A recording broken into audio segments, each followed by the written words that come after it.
ஒரு ஊரில் 2 இணைபிரியாத நண்பர்கள். ஒருத்தன் கேட்டான், இப்போ கடவுள் நம்ம முன்னாடி வந்து உங்கள் 2 பேரில் யாராவது ஒருத்தர் மட்டும் என்னோட சொர்க்கத்துக்கு வரலாம் அப்படின்னு கூப்பிட்டா நீ என்ன சொல்லுவேன்னு கேட்டானா. இவன் ரொம்ப பெருந்தன்மையாக உன்னையே அழைச்சிட்டு போக சொல்லிடுவேன் அப்படின்ட்டுருக்கான். அப்படின்னா உனக்கு சொர்க்கம் வேணாமான்னு கேட்டிருக்கான் அவன். நீ என்னை விட்டுட்டு போனாவே அப்புறம் இந்த பூலோகமே எனக்கு சொர்க்கம் தாண்டா அப்படின்னு நானா இவன். கவனித்தல், அதாவது லிசனிங் அப்படிங்கிற செயலில் 3 அம்சங்கள் இருக்கிறதாக சொல்கிறாங்க. அது என்ன 3 அம்சங்கள் அப்படின்னா, முதல்ல காதால் கேட்கறது, இது முதல் அம்சம். ரெண்டாவது என்னன்னா கேட்டதை புரிஞ்சுக்கிறது.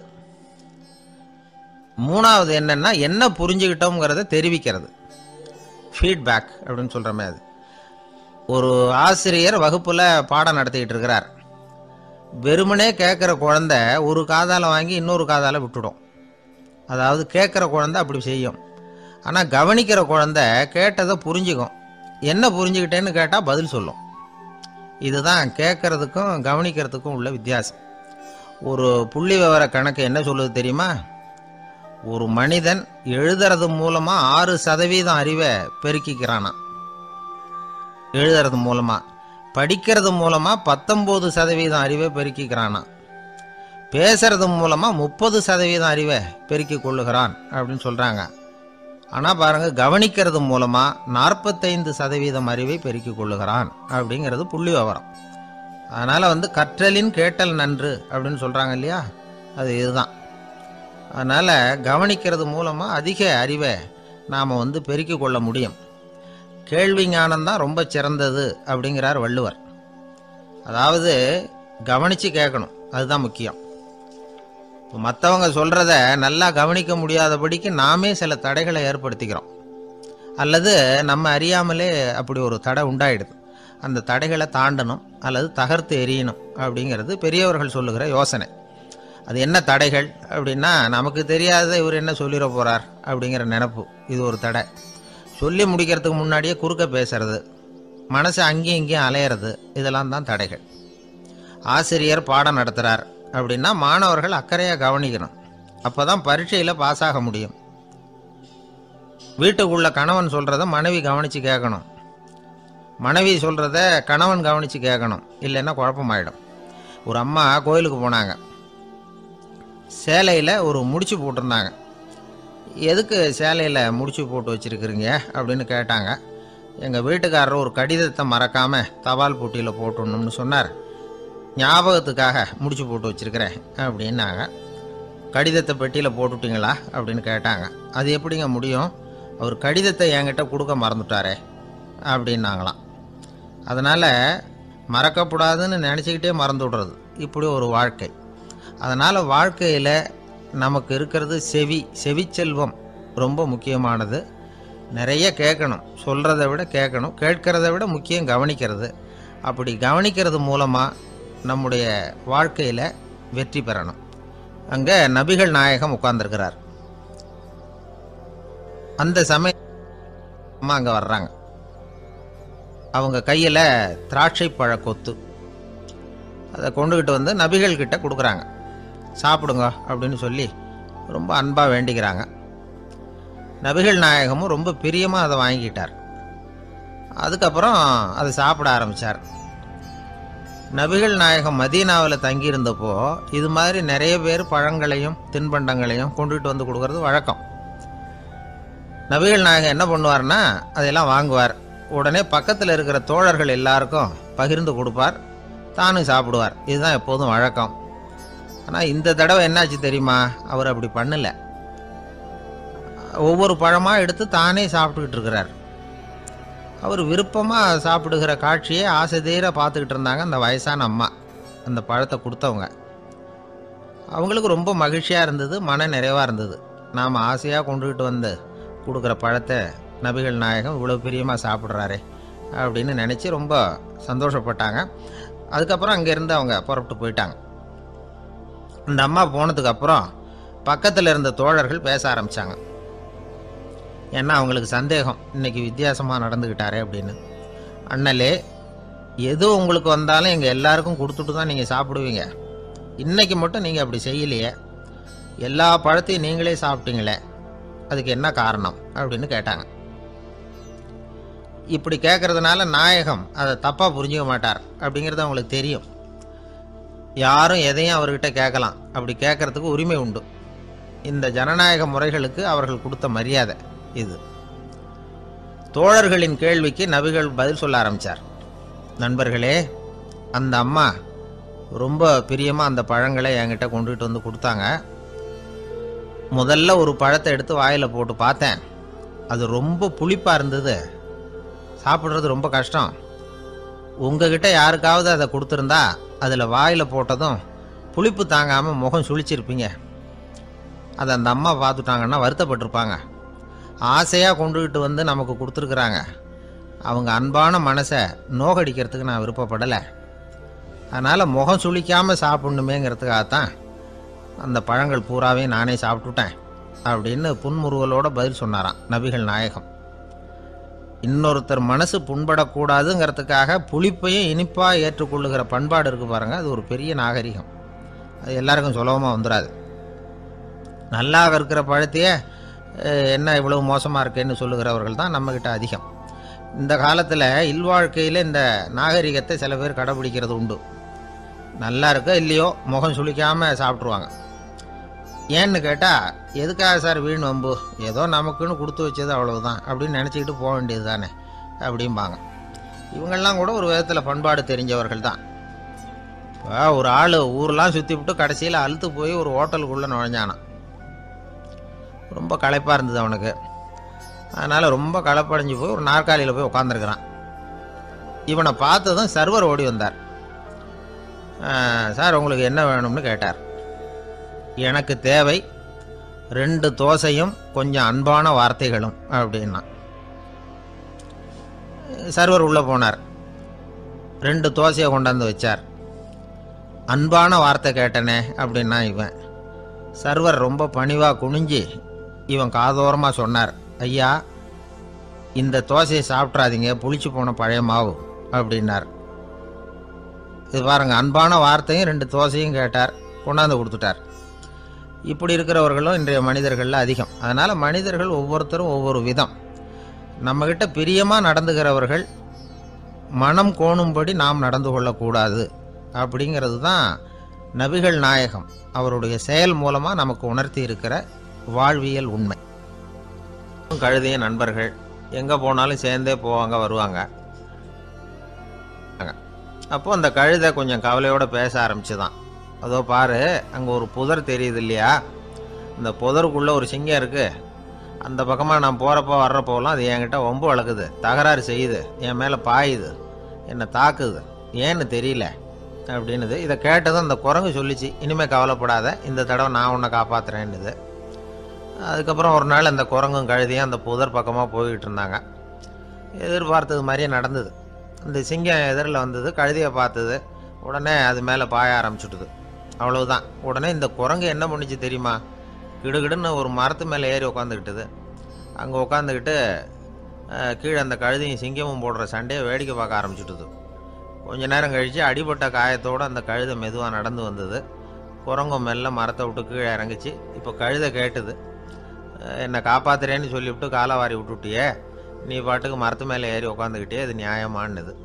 குரங்கு பரிதாபமாக அதை பார்த்துது. நான் மரத்து மேலே இருந்து நீங்கள் 2 பேரும் சண்டை போட்டதை பார்த்துக்கிட்டு தான் இருந்தேன். உன்னோட சத்தம் தான் அதிகமாக இருந்தது, அது நீ சிரிக்கிற மாதிரி எனக்கு கேட்டுது. அதனால் நீ தான் ஜெயிச்சுக்கிட்டு இருக்க போல இருக்கு அப்படின்னு நினச்சிவிட்டேன்னு. இன்றைக்கி பல பேர் இப்படி தான் இருக்கிறாங்களாம். யார் ஜெயிக்கிறாங்க யார் தோக்குறாங்கங்கிறத முகத்தை பார்த்து கூட கண்டுபிடிக்க முடியறதில்ல. பேசுகிற பேச்சை வச்சு கூட கண்டுபிடிக்க முடியறதில்ல. தோற்கிறவங்க கூட சிரிக்கிற மாதிரி முகத்தை வச்சுக்கிறான். இன்றைய மனிதர்கள்கிட்ட ஏகப்பட்ட முரண்பாடுகள். பொய் முகங்களோட உலவுகிறவர்கள் தான் அதிகம். உண்மை முகம் எங்கே இருக்குது அப்படிங்கிறத புரிஞ்சுக்கிட்டு நண்பர்களை தேர்ந்தெடுக்கணும் அப்படிங்கிறது ஒரு முக்கியமான கருத்து. கடவுள் இந்த உலகத்தை படைச்சுட்டு அதுக்கப்புறமும் கொஞ்ச நாள் இங்கேயே தங்கியிருந்தாராம். அப்போ தான் அவருக்கு ஒரு உண்மை புரிஞ்சுதான், இந்த உலகத்தில் தங்கி இருக்கிறது எவ்வளவு இடைஞ்சல்னு. தினமும் மனிதர்கள் தேடி வந்து ஏதாவது புகார் சொல்லிக்கிட்டே இருந்தாங்களாம். எனக்கு அது வேணும் இது வேணும்னு கேட்டுக்கிட்டே இருந்தாங்களாம். சில பேர் வந்தாங்க, நாங்கள் வந்து விவசாயம் பண்ணுறோம், தண்ணி இல்லாமல் பயிர் காயுது, எங்களுக்கு மழை வேணும் அப்படின்னாங்க. அவங்க போனதும் அதுக்கப்புறம் சில பேர் வந்தாங்க, நாங்கள் வந்து மண்பானை செய்கிறவங்க, நிறைய பானை செஞ்சு வச்சுருக்குறோம், மழை பெஞ்சால் எல்லாம் கரைஞ்சி வீணாக போயிடும், அதனால் இன்றைக்கி மழை பெய்யக்கூடாதுன்னாங்க. கடவுள் பார்த்தார், அவருக்கு என்ன பண்ணுறதுன்னே தெரியல, ஏகப்பட்ட குழப்பம், தலையை பிச்சுக்கலாம் போல் இருந்தது, கிட்டத்தட்ட பைத்தியம் பிடிக்கிற அளவுக்கு ஆயிட்டுது. எல்லாருடைய ஆசைகளையும் அவரால் நிறைவேற்ற முடியல, ஏன்னா ஒன்றுக்கு ஒன்று முரண்பாடாக இருந்தது. ஒரு நாள் தன்னுடைய அமைச்சரவையை கூட்டி ஆலோசனை கேட்டார். என்ன செய்யலான்னு சொல்லுங்கன்னார். இது என்ன பிரமாதம், பேசாமல் இமயமலை அடிவாரத்தில் போய் உட்காந்துங்க, யாரும் தொந்தரவு பண்ண மாட்டாங்கன்னாங்க. அங்கேயும் மனிதர்கள் வர ஆரம்பிச்சுருவாங்களேன்னார் கடவுள். சரி அப்படின்னா சந்திரனில் போயிருந்துக்கலாமேன்னாங்க. அங்கேயும் மனுஷன் குடி வர போகிறான் அப்படின்னார் கடவுள். வெகு தூரத்துக்கு அப்பால் உள்ள நட்சத்திர மண்டலத்துக்கு போயிடலான்னாங்க. இதெல்லாம் நிரந்தர தீர்வாகாது, நிரந்தரமாக இந்த மனிதனுடைய தொல்லையிலேருந்து நான் விடுபடணும், அதுக்கு ஏதாவது வழி சொல்லுங்கன்னார் கடவுள். ஒரு வயசான ஆள் வந்தார். கடவுளுக்கு காதோட காதாக ஒரு வழியை சொன்னார். கடவுளுக்கு முகம் மலர்ந்தது. அதுதான் சரி, அப்படியே செஞ்சுடலான்னார். அந்த ஆள் சொன்ன ரகசியம் என்ன தெரியுமா? மனிதனால் அடைய முடியாத ஒரு இடம் இருக்குது, அது வேறு எங்கேயும் இல்லை, அவனுக்கு உள்ளே இருக்குது, அங்கே போய் மறைஞ்சிங்க, அதுக்கப்புறம் மனிதர்களால் உங்களுக்கு தொந்தரவு இருக்காதுன்னார். மனிதன் நினைக்காத இடம் அதுதான். அதாவது உள்ளுக்குள்ளே இருக்கிற உண்மையை புரிஞ்சிக்காம வெளியில் எங்கேயோ அது இருக்கிறதாக நினச்சி வரட்டிக்கிட்டு அலையிறான் மனுஷன். உள்ளே இருக்கிற உண்மை புரிஞ்சா நாம் தன்னம்பிக்கையோடு தலை நிமிர்ந்து வாழலாம். வேடிக்கையாக ஒரு கதை சொல்லுவாங்க. இதை பாருங்கள், நம்ம பையன் எங்கே பணம் வச்சாலும் எடுத்து விடுறான், என்ன பண்ணுறதுன்னாங்க அம்மா. அப்பா கொஞ்சம் நேரம் யோசனை பண்ணார். அதுக்கப்புறம் சொன்னார், அவன் கண்ணில் படாத இடமா நம்ம வீட்டில் இருக்கிறது ஒரே இடம் தான், அங்கே பணத்தை வை திருட்டு போகாதுன்னார். அது எந்த இடம்னு கேட்டாங்க. அதுதான் அவன் பாட புஸ்தகம், அதில் வச்சிரு, அவன் தொடவே மாட்டான். பாட புத்தகத்தை தொடாமல் பரீட்சையில் வெற்றி பெற முடியாது அப்படிங்கிறத புரிஞ்சுக்கணும். உள்ளே இருக்கிற உண்மையை தொடாமல் வாழ்க்கையில் வெற்றி பெற முடியாது. அதனால் உண்மையை புரிஞ்சுக்கிட்டா வாழ்க்கையில் வெற்றி நிச்சயம். அவனுக்கு வயசாயிட்டுது, இந்த கவலை பயம் எல்லாமும் அதிகமாயிட்டுது. மரண பயம், ராத்திரியில் சரியாக தூங்க முடியல, இப்படி ஆயிட்டுது நிலைமை. அந்த அரசன் ஏற்கனவே எப்படின்னா போர்க்களங்களில் எத்தனையோ பேரை ஓட ஓட விரட்டியிருக்கிறான். இருந்தாலும் இப்போ அந்த துணிச்சல்லாம் எங்கேயோ போயிட்டுது. பேசாமல் படுத்துருக்கிறான். அப்படியே படுத்தாலும் தான் தூக்கம் வர மாட்டேங்குது. என்ன பண்ணலாம்னு யோசித்தான் இந்த மன்னன். உடனே எல்லா அமைச்சர்களையும் கூப்பிட்டான்.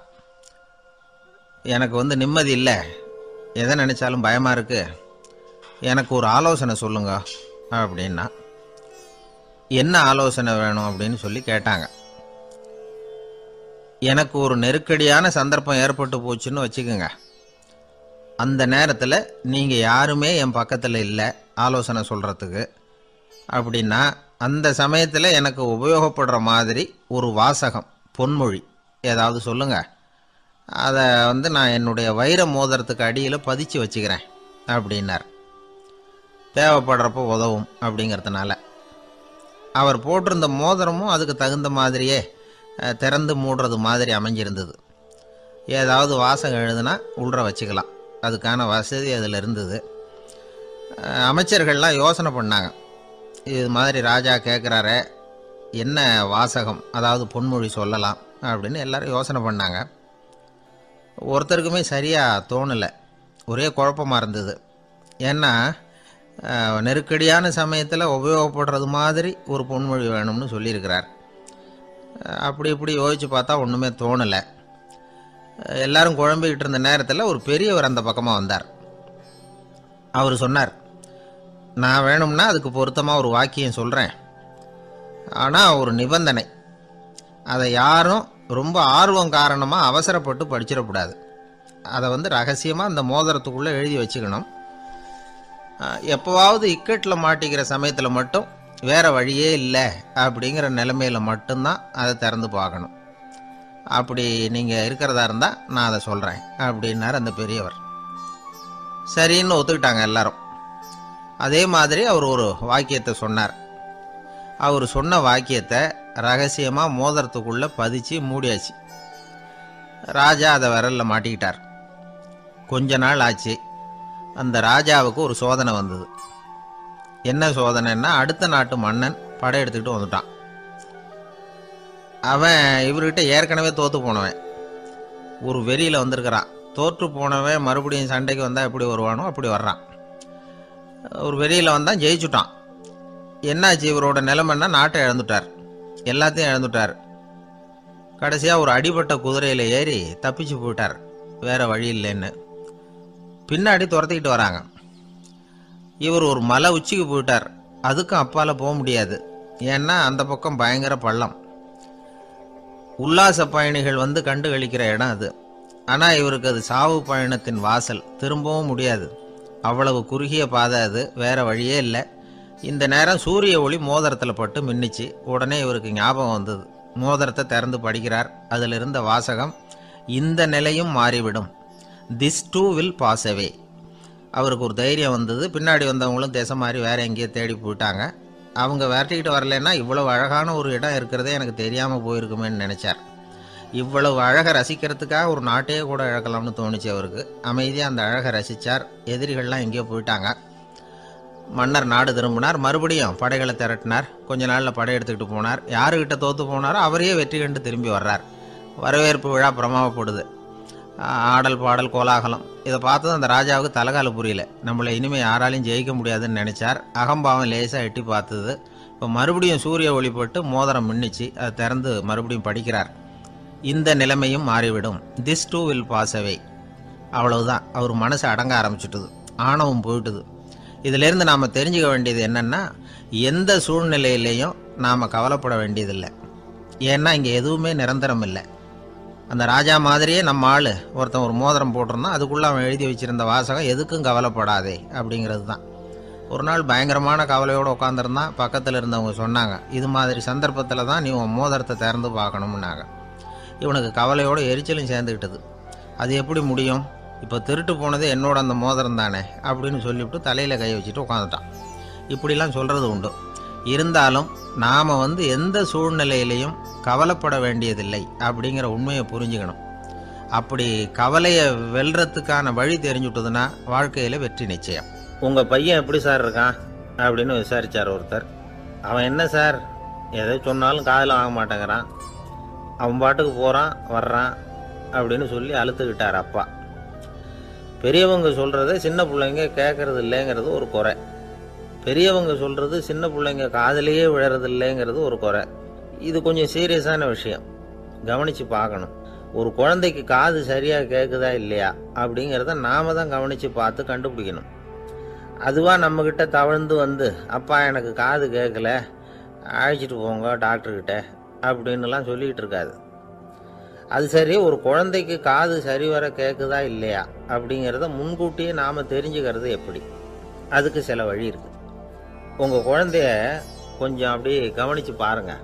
அடிக்கடி ஜலதோஷம், காதில் அரிப்பு ஏற்படுதா, மூக்கு விரிவாகவும், அப்புறம் டான்சில், அடினாய்டு, சத அழற்சி, இது மாதிரி ஏதாவது இருக்கா, வாயிலிருந்து எச்சில் ஒழுகுதா, குழந்தை வாயினால் சுவாசிக்குதா, பற்கள் முன்னாடி தள்ளி வளருதா, இதெல்லாம் அதுக்கு அறிகுறி.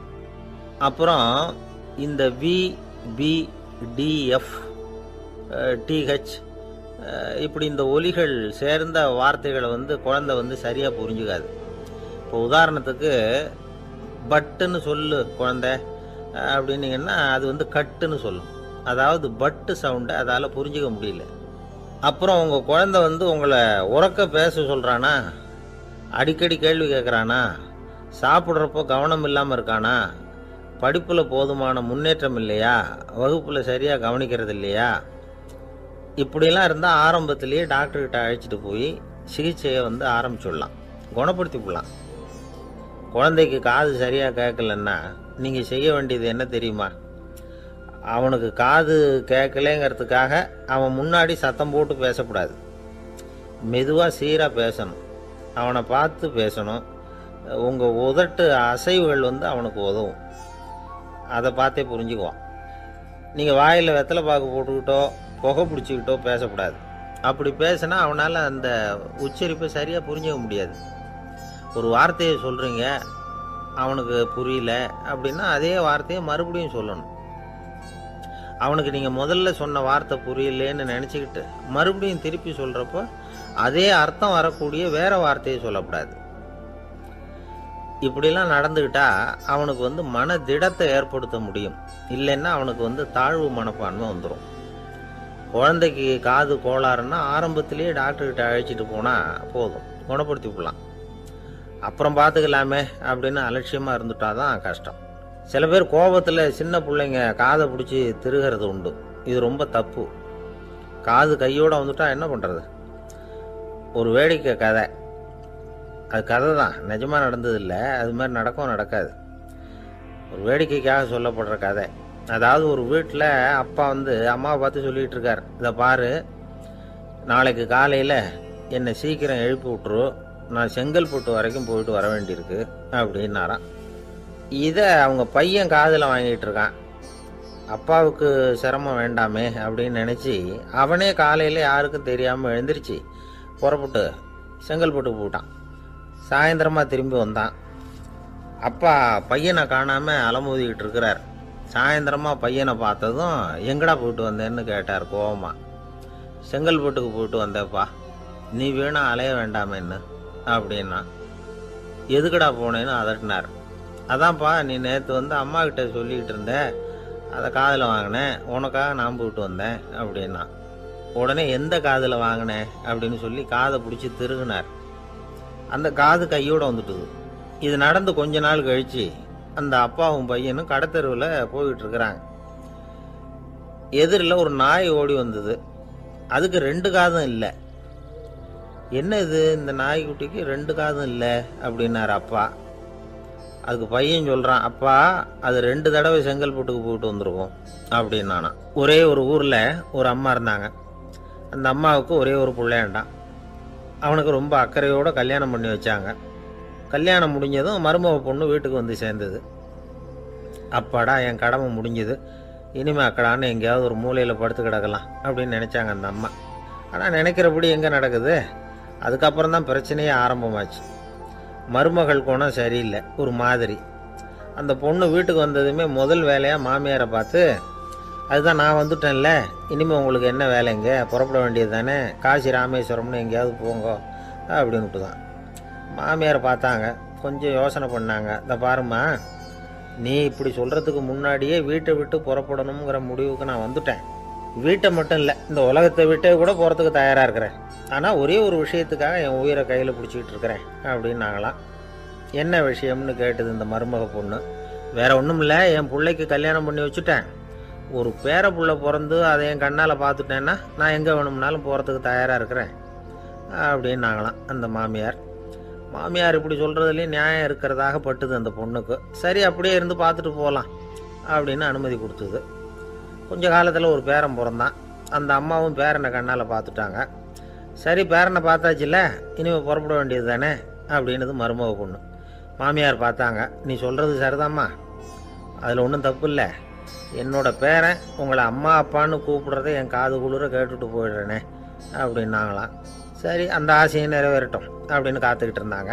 பேரன் வளர்ந்தான், நடந்தான், பள்ளிக்கூடம் போனால், பெரியவனானா. மருமக பொண்ணு மறுபடியும் மாமியாரை விரட்ட ஆரம்பிச்சுட்டுது, இன்னும் புறப்புள்ளையான்னு. இதை பாருமா, இது வரைக்கும் இருந்துட்டேன்.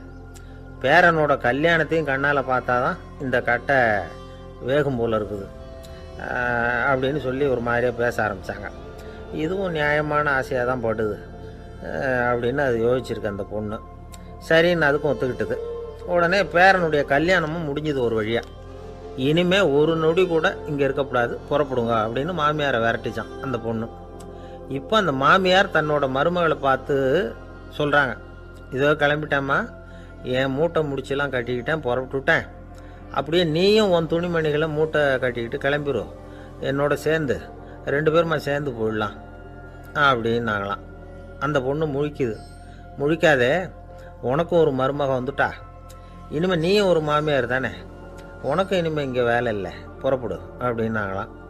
அப்போ தான் அந்த பொண்ணு சிந்திக்க ஆரம்பிச்சுதான், தன்னோட தவறு புரிஞ்சுதான். இந்த தகவலை கேட்டுக்கிட்டு இருக்கிற மருமகள்லாம் இதை பற்றி கொஞ்சம் யோசித்து பார்க்கணுங்கிறதுக்காகத்தான் இதை சொல்கிறோம் மாமியார்கள் சார்பாக. கொஞ்ச நாளைக்கு முன்னாடி ஒரு பொண்ணை பார்த்து பேசுகிற சந்தர்ப்பம் கிடைச்சிது ஒரு கல்யாண வீட்டில். அந்த பொண்ணு சொல்லிச்சு, சார் எனக்கு கல்யாணம் ஆகி 15 வருஷம் ஆகுது, நான் மாமியார்கிட்ட சண்டை போட்டதே இல்லை அப்படின்னு ரொம்ப அடக்கமாக சொல்லிச்சு. அது எப்படிம்மா சாத்தியமாச்சுன்னு கேட்டோம். எனக்கு கல்யாணம் ஆகி 15 வருஷம்தான் ஆச்சு, ஆனால் என் மாமியார் செத்து போய் 20 வருஷத்துக்கு மேலே ஆயிட்டுது அப்படின்னுது. லோகமானிய பாலகங்காதர திலகர் இருந்தார்ல, அவருக்கு 15 வயசுலேயே கல்யாணம் நடந்துதான். மனைவி பேர் தபிபாய். ரொம்ப பெரிய குடும்பத்து பொண்ணு, நல்ல குணம். அவங்க குடும்பம் நடத்திக்கிட்டு இருக்கிறாங்க. அந்த காலத்தில் திருடர்கள் பயம் அதிகம். இந்த காலத்தில் மட்டும் என்னன்னு கேட்குறீங்களா? நீங்கள் கேட்குறது நியாயம்தான். இருந்தாலும் இந்த காலத்து திருடனுக்கும் அந்த காலத்து திருடனுக்கும் ஒரு முக்கியமான வித்தியாசம் உண்டு. அதாவது அந்த காலத்து திருடன்லாம் நியாயம் அநியாயம் பார்க்கறது உண்டு, இந்த காலத்தில் அப்படி பார்க்கறது இல்லை. அந்த காலத்தில் திருட வர்றவங்கள்ட்ட கூட ஒரு தார்மீக உணர்வு உண்டாம்.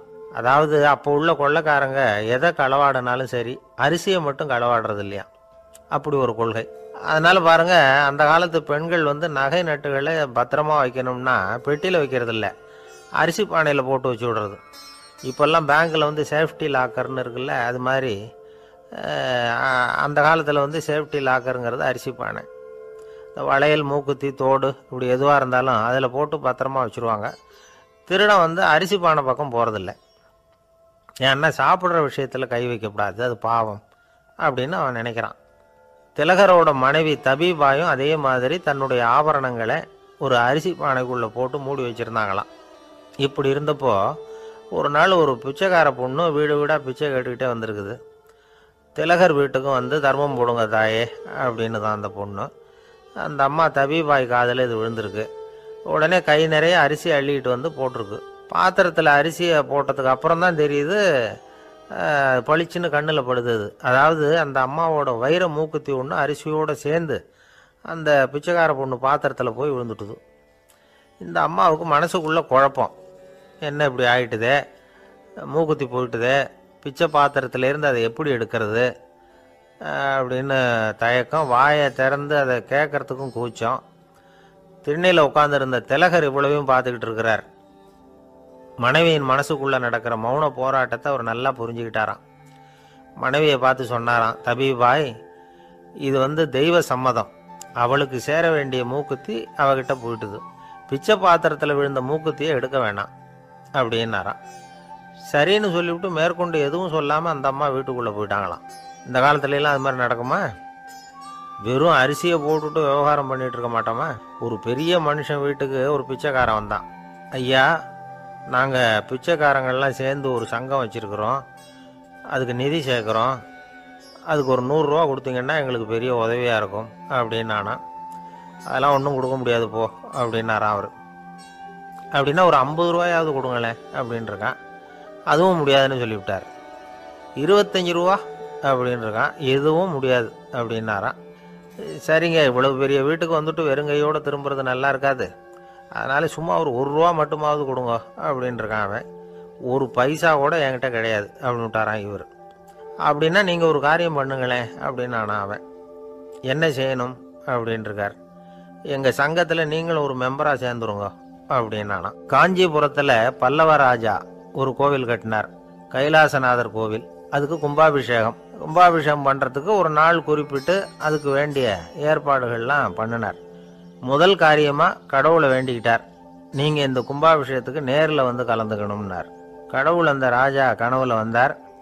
நீ கும்பாபிஷேகம் வச்சிருக்கிற அதே நாளில் அதே நேரத்தில் எனக்கு இன்னொரு ஊரில் ஒரு கும்பாபிஷேகம் இருக்குது, அதுக்கு போக வேண்டியிருக்கு. அதாவது திருநின்ற ஊரில் என்னுடைய பக்தர் ஒருத்தர், அவரும் ஒரு கோயில் கட்டி கும்பாபிஷேகம் செய்கிறார், நான் அதுக்கு போக வேண்டியிருக்கு, அதனால் உன்னுடைய தேதியை நீ மாற்றி வச்சுக்கோ அப்படின்னார். கடவுள் தான் எங்கேயும் இருக்கிறவராச்சே, அவர் நினச்சா 2 இடத்துலையும் இருந்து கோயில் கும்பாபிஷேகத்தை நடத்த முடியாதா? ஏன் அப்படி செய்யலை? அது ஒரு முக்கியமான காரணத்துக்காகத்தான். திருநின்ற ஊரில் இருந்த பூசலாருங்கிற அந்த அடியாரின் பெருமையை இந்த உலகத்துக்கு எடுத்து காட்டணுங்கிறதுக்காகத்தான் கடவுள் அந்த ராஜா கிட்ட அப்படி சொன்னார். சரி, அந்த அடியார் அப்படி என்னதான் பெருசாக கோயில் கட்டி விட்டார்? ராஜா கட்டின கோயிலை விட பெருசா? அவர் கட்டினது கருங்கல்லாலேயோ மண்ணாலேயோ மரத்தாலேயோ இல்லை. அவர் கட்டின கோயில் வேற மாதிரி. அது மனசால கட்டின கோயில், மனசுக்குள்ளே இருக்கிற கோவில், மனக்கோவில். அந்த அடியார் தன்னோட மனசுக்குள்ளே மாசக்கணக்காக ஒவ்வொரு கல்லாக சேர்த்து கட்டின கோவில். இந்த விஷயம் ராஜாவுக்கு தெரியாது. அவர் என்ன நினச்சுட்டாரு, அது நாம கட்டின கற்கோயிலை விட ரொம்ப பெருசாக இருக்கும் போல இருக்கு அப்படின்னு நினச்சிட்டாரு. சரி, அப்பேற்பட்ட அந்த கோயிலை தரிசனம் பண்ணிவிட்டு வருவோம் அப்படின்னு நினச்சி ராஜா திருநின்ற ஊருக்கு போகிறார். அங்கே போய் பார்த்தா கோயிலையும் காணும், ஒன்றையும் காணும். கடைசியில் பூசலார் கட்டின மணக்கோவில் தான் அதுங்கிறத அவர் புரிஞ்சுக்கிறார். உடனே அந்த அடியாரின் காலில் விழுந்து வணங்குறார். அவரோ, இது மனசால முயன்ற கோவில், இதுக்கு இத்தனை பெருமையா அப்படின்னு ஆச்சரியப்படுறார். இதில் ஆச்சரியப்படுறதுக்கு ஒன்றும் இல்லை. ஆண்டவன் விரும்புறது அகபக்தியையே தவிர புற தோற்றங்களே அல்ல. இதை நாம் புரிஞ்சுக்கிட்டோம்னா நமக்குள்ள எந்த வேறுபாடுகளும் வர்றதுக்கு வழியே இல்லை. இன்னொரு ராஜா இருந்தார். அவர் ஆண்டவனுக்கு படைக்கிறதுக்காக ஒரு தார் நல்ல செவ்வாழைப்பழமாக எடுத்துக்கிட்டு போகணும்னு நினச்சார். அதனால் முத நாளே அதை வாங்கிட்டு வர சொன்னார் வேலைக்காரங்கிட்ட. வேலைக்காரன் போனால் கடைத்தெருவில் ஒரு தார் பழம் வாங்கினான். வர்ற வழியில் அவன் குடிசை. அப்படியே எட்டி பார்த்துட்டு போவோமேன்னு நினச்சான். போனான். அங்கே இவனோட குழந்தை பாவம் பசியால் கத்திக்கிட்டு இருக்கு. இவன் பார்த்தான், இவ்வளவு பெரிய தாரில் ஒரு 2 பழம் எடுத்தா தெரியவா போகுது அப்படின்னு நினச்சி ஒரு 2 பழத்தை பிச்சு அந்த குழந்தைகிட்ட கொடுத்தான். அதை வாங்கி வயிறார சாப்பிட்டுது. பசி அடங்குச்சு. விளையாட போயிட்டுது. இவன் அதுக்கப்புறம் வாழைப்பழத்தை எடுத்துக்கிட்டு அரண்மனைக்கு வந்தான். 2 பழம் பிச்சிருக்கிறது ராஜாவுக்கு தெரிஞ்சு போச்சு. இவன் உண்மையை சொல்லிவிட்டான். உடனே ராஜா, கடவுளுக்கு படைக்க வேண்டிய பொருளை குழந்தை வந்து எச்சில் பண்ண விட்டுருக்கியே அப்படின்னு சொல்லி அவனை கட்டி வச்சு சாட்டையால் அடித்தார் பாவம். மறுநாள் பழத்தை கோயிலுக்கு எடுத்துகிட்டு போனார். கடவுள் முன்னாடி வச்சார். கடவுள் கண்ணை திறந்து பார்த்தார். பழம்லாம் அழுகி இருக்குது. என்ன இது அழுகி போன பழம் அப்படின்னார். ராஜா முழிச்சார். நல்லா தானே இருந்தது அப்படின்னு நினச்சார். அப்போ கடவுள் அந்த ராஜா கிட்ட சொன்னாராம், இதை பார்ப்பா, இந்த தாரில் 2 பழம் தான் நல்ல பழம். அந்த 2 பழங்களையும் நேற்றுக்கே நான் சாப்பிட்டுட்டேன் அப்படின்னாராம். அப்போ தான் ராஜாவுக்கு புரிஞ்சுது, ஏழை குழந்தையின் பசியை தீர்க்கறதுக்காக உதவுன அந்த 2 பழம்தான் இறைவன் சாப்பிட்ட பழம்னு. இறைவன் இருக்கிற இடம் எது? இதுதான். ஒரு அப்பாவுக்கு 2 பிள்ளைங்க. மூத்தவன் ரொம்ப அடக்கம். அப்பா எது சொன்னாலும் கேட்பான். பெரியவங்களுக்கு கீழ்ப்படிஞ்சு நடப்பான். இளையவன் அப்படி இல்லை. தான் நினச்சதை தான் சொல்லுவான், செய்வான். அடுத்தவங்க சொல்கிறத கேட்க மாட்டான். அடங்கி நடக்க மாட்டான். இந்த 2 பேரில் யாரை வந்து உங்களுக்கு பிடிக்கும்? பெரியவனை தான் பிடிக்கும். ஏன்னா அவன் தான் சொல்கிற பேச்சை கேட்குறவன் அப்படின்னு சொல்லுவீங்க. ஆனால் ஒரு ஞானி என்ன சொல்கிறார் தெரியுமா? ஒரு குழந்தை அதன் அறிவுக்காக மதிக்கப்பட வேண்டுமே தவிர அதனுடைய கீழ்ப்படியும் தன்மைக்காக அல்ல அப்படிங்கிறார். நம்ம குழந்தைகளை வந்து சுயமாக சிந்திக்கிறதுக்கு நாம் விடுறதில்ல. மற்றவங்களை பார்த்து காப்பி அடிக்கிறதுக்கு தான் நாம் அவங்களுக்கு கற்றுக் கொடுக்குறோம். புகழ்பெற்ற மனிதர்கள் சிலருடைய பேரை சொல்லி நீயும் அவர் மாதிரி ஆகணும், இவர் மாதிரி ஆகணும் அப்படின்னு சொல்லிகிட்டே இருக்கிறோம். குழந்தைகள் வந்து தங்களுடைய தனித்தன்மையை வளர்த்துக்கிறதுக்கு நாம் தடையாக இருக்கிறோம். ஒரு குழந்தைகிட்ட அனாவசியமாக வந்து நம்பிக்கையை வளர்த்துடக்கூடாது. எந்த கோட்பாட்டையும் திணிக்கக்கூடாது. நாம் ஏற்கனவே அர்த்தமில்லாத கருத்துக்களையும் கொள்கைகளையும் மனசில் போட்டு நிரப்பி வச்சுருக்கிறோம். இந்த உலகத்துக்கு புதுசாக வந்து சேர்ந்துருக்கிற ஒரு குழந்தையின் தூய்மையான மனசில் நம்ம கருத்துக்களை அறிமுகம் செய்ய அல்லது திணிக்கிறதுக்கு நமக்கு எந்த அதிகாரமும் கிடையாது. ஒரு குழந்தைய நீ இந்த மதத்தை சேர்ந்தவன் அப்படின்னு பிறந்ததுமே ஒரு முத்திரை குத்தி விடுறோம். இது அதோட சுதந்திரத்தை ஆரம்பத்திலேயே கிள்ளி எறிகிறது மாதிரி தான்.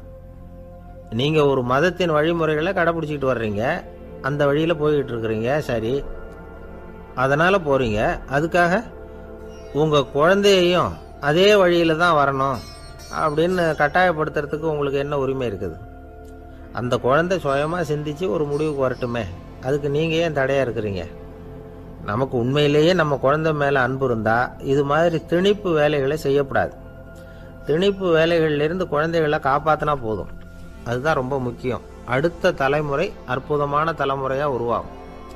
நாம் தான் சாதி மத சங்கடங்களில் மாட்டிக்கிட்டு தவிக்கிறோம். அவங்களாவது சாதி மத வேறுபாடு இல்லாத சமுதாயத்தை பார்க்கட்டுமே, அந்த சௌகரியங்களை அனுபவிக்கட்டுமே. அதுக்கு நாம் என்ன செய்யணும்னா ஒன்றும் செய்யாமல் இருந்தால் போதும். ஒரு குழந்தைகிட்ட நம்ம கருத்தை திணிக்கும் பொழுது என்ன ஆகுது தெரியுமா? அது வந்து அவனை அவங்ககிட்ட இருந்தே அப்புறப்படுத்தி விடுது. அவனுடைய தனித்தன்மையை அழிச்சுடுது. அவனை ஒரு எல்லைக்குள்ளே திணிச்சுடுது. இதெல்லாம் அன்புங்கிற பேரால் பெற்றோர்கள் செய்கிற தப்பு.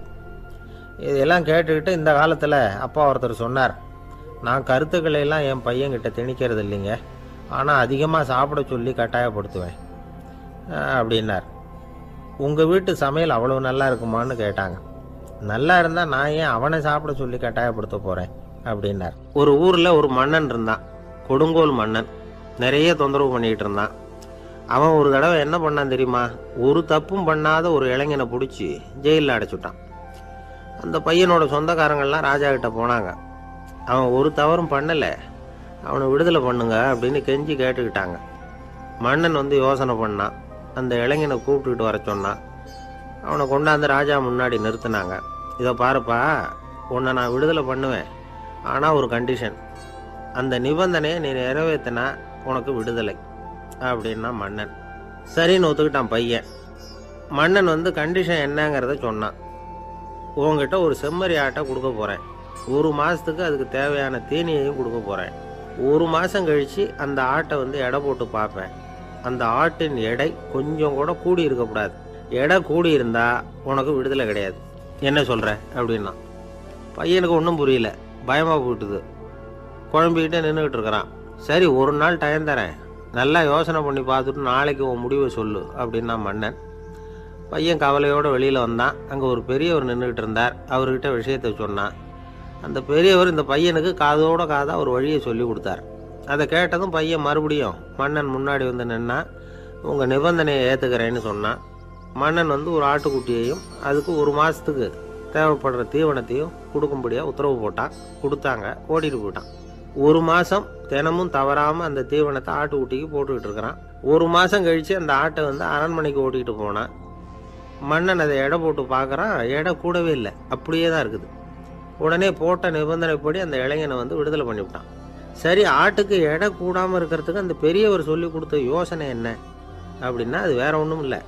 அந்த ஆட்டுக்கு எதிரில் அது கண்ணில் படுற மாதிரி ஒரு ஓநாயை கட்டி போட சொன்னார். அவ்வளவுதான். ஆட்டுக்கு ஓநாய்ங்கிறது பிறவி பகை. ஓநாயை பார்த்தா ஆடு நடுங்க ஆரம்பிச்சிடும், அவ்வளவு பயம். தினமும் அந்த ஆடு பயந்துக்கிட்டே தீனி சாப்பிட்டுது, எடை கூடல. அதுதான் ரகசியம்.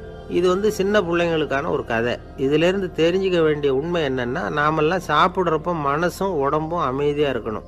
அப்போ தான் அது உடம்புல விட்டும். அவசரத்துலையும் பயத்துலையும் சாப்பிட்டா அது சரியா ஜீரணமாகாது. இன்னொரு ராஜா இருந்தார். அவரும் ஒரு இளைஞனை ஜெயிலில் அடைச்சி விட்டார். விடுதலை பண்ணணும்னா ஒரு கண்டிஷன்னார். என்னன்னு கேட்டான். ஒரு ஆட்டுக்குட்டியை அவன் முன்னாடி கொண்டாந்து நிறுத்துவேன், நீ அதுக்கிட்ட ஒரு கேள்வி கேட்கணும், அதுக்கு சரியான பதிலை சொல்லணும். அப்படி செஞ்சுட்டா உனக்கு விடுதலைன்னார். இளைஞன் யோசனை பண்ணி பார்த்தான். சரின்னு ஒத்துக்கிட்டான். அது பிரகாரமே ஆட்டுக்குட்டியை பதில் சொல்ல வச்சுட்டான். என்ன நடந்தது தெரியுமா? ஆட்டுக்குட்டியை கொண்டாந்து நிறுத்தினாங்க. இவன் மெதுவாக அதுக்கிட்ட போனான். அது காதுகிட்ட போய் ஏப்ரலுக்கு அடுத்த மாதம் என்ன மாதம்னு கேட்டான். அது உடனே மேன்னு கத்திச்சு. இவன் விடுதலை ஆயிட்டான். ஒரு நாள் ராமர் அரசவையில் உட்கார்ந்துருக்கிறார். ராமராஜ்யம் நடந்துக்கிட்டு இருந்த நேரம். அந்த சமயத்தில் ஒரு நாய் வந்து அரச சபைக்கு வந்துதான். அது தலையில் அடிபட்டு ரத்தம். அந்த கோலத்தில் அது அங்கே வந்தது. எல்லாரும் ஆச்சரியமாக அதை பார்த்தாங்க. ராமரும் அந்த நாயை பார்த்தார். நீங்கள் வந்த காரியம் என்ன, என்ன நடந்தது, எதுவாக இருந்தாலும் பயப்படாமல் சொல்லு அப்படின்னார். உடனே அந்த நாய் மெதுவாக சொல்ல ஆரம்பிச்சுதான். ஐயா, நான் தெருவில் போய்கிட்டு இருந்தேன். வழியில் ஒருத்தர் வந்தார். அவர் வேத சாஸ்திரம்லாம் படித்த பெரியவர். அவர் எந்த காரணமும் இல்லாமல் அவர் கையில் வச்சிருந்த குச்சியால் என் தலையில் அடிச்சுட்டார். அதுதான் தலையில் ரத்தம். இதை நீங்கள் விசாரித்து தகுந்த தீர்ப்பு வழங்கணும் அப்படின்னு தான் அந்த நாய். ராமர் பார்த்தார். உடனே தன்னுடைய காவலர்களை அனுப்புனார். அந்த ஆளை எங்கே இருந்தாலும் போய் கொண்டுகிட்டு வாங்க அப்படின்னு விட்டார். காவலர்கள் போனாங்க. அந்த ஆளை பிடிச்சி கொண்டு வந்துட்டாங்க. அரண்மனைக்கு வா அப்படின்னு சொல்லி கூப்பிட்டுட்டு வந்துட்டாங்க. என்ன நடந்ததுன்னு விசாரித்தார் ராமர். அதுக்கு அந்த ஆள் சொன்னார், நான் வந்து வீதி வழியாக வந்துக்கிட்டு இருந்தேன். குறுக்க இந்த நாய் வந்தது. நான் அவசரமாக போய்கிட்டு இருந்தேன். இது எனக்கு வழி விடாமல் குறுக்க பூந்து இடைஞ்சல் பண்ணிச்சு. எனக்கு கோபம் வந்துட்டுது. அதனால் அடிச்சுட்டேன். வேத சாஸ்திரம் படித்த நான் என் வசம் இழந்து கோபப்பட்டது பெரிய தப்பு தான். அதை நான் ஒத்துக்கிறேன். குற்றத்தை ஒப்புக்கொள்கிறேன். எனக்கு என்ன தண்டனை கொடுக்கணுமோ அதை கொடுங்க, ஏற்றுக்கிறேன் அப்படின்னு விட்டார். சரி, இப்போ அந்த ஆளுக்கு தண்டனை கொடுக்கணும். என்ன தண்டனை கொடுக்கறது யோசனை பண்ணார் ராமர். அதையும் அந்த நாய்கிட்டே கேட்டார். நீயே சொல்லு, என்ன தண்டனை கொடுக்கலாம் இவருக்கு அப்படின்னார். இதுக்கு அந்த நாய் என்ன சொல்லிச்சு தெரியுமா?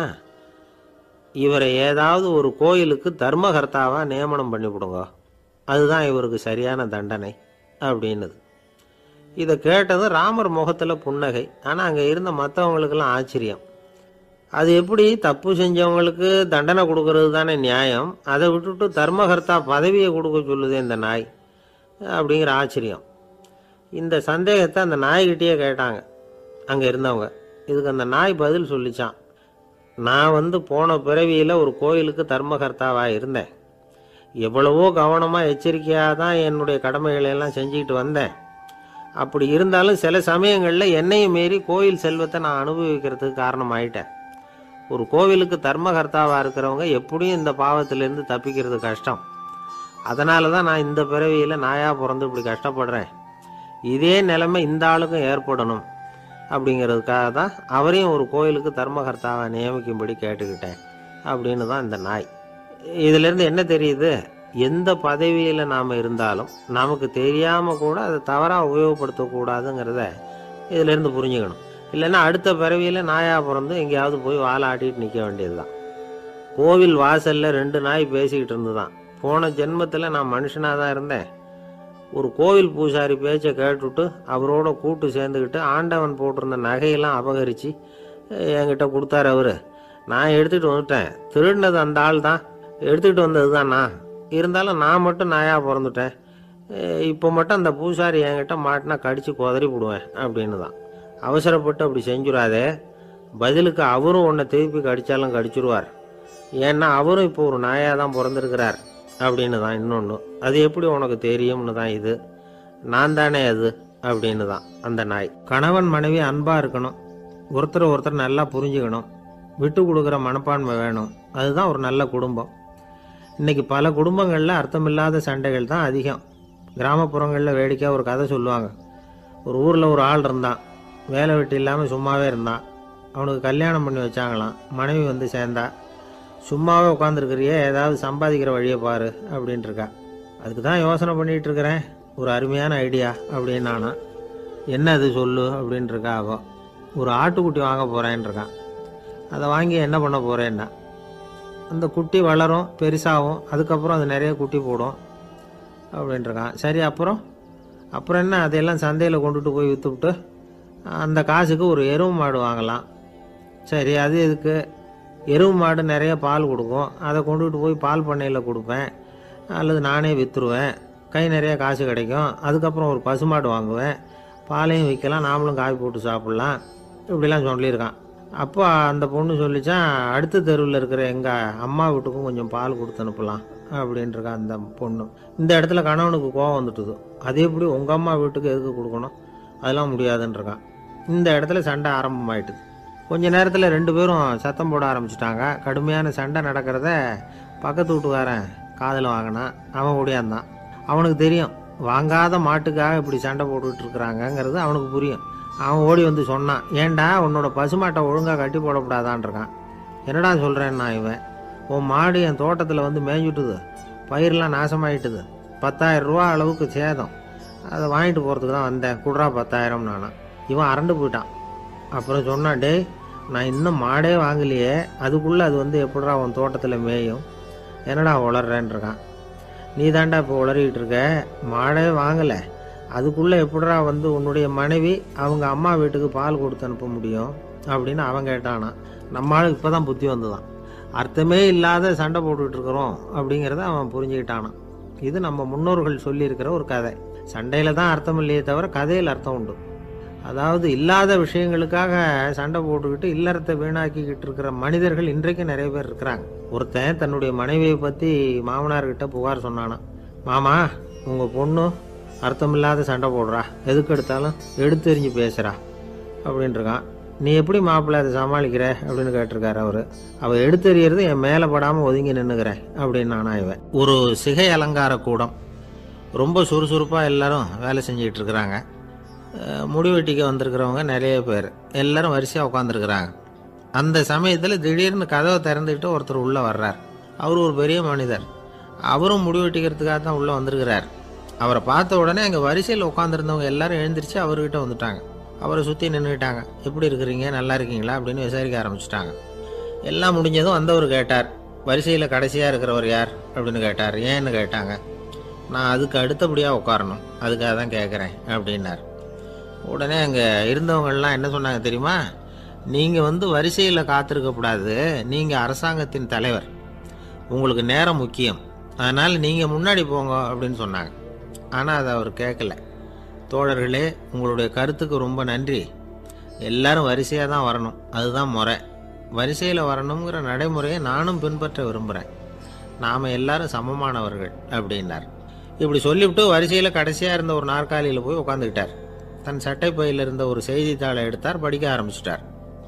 ஆனால் அங்கே இருந்தவங்களால இதை பார்த்துக்கிட்டு சும்மா இருக்க முடியல.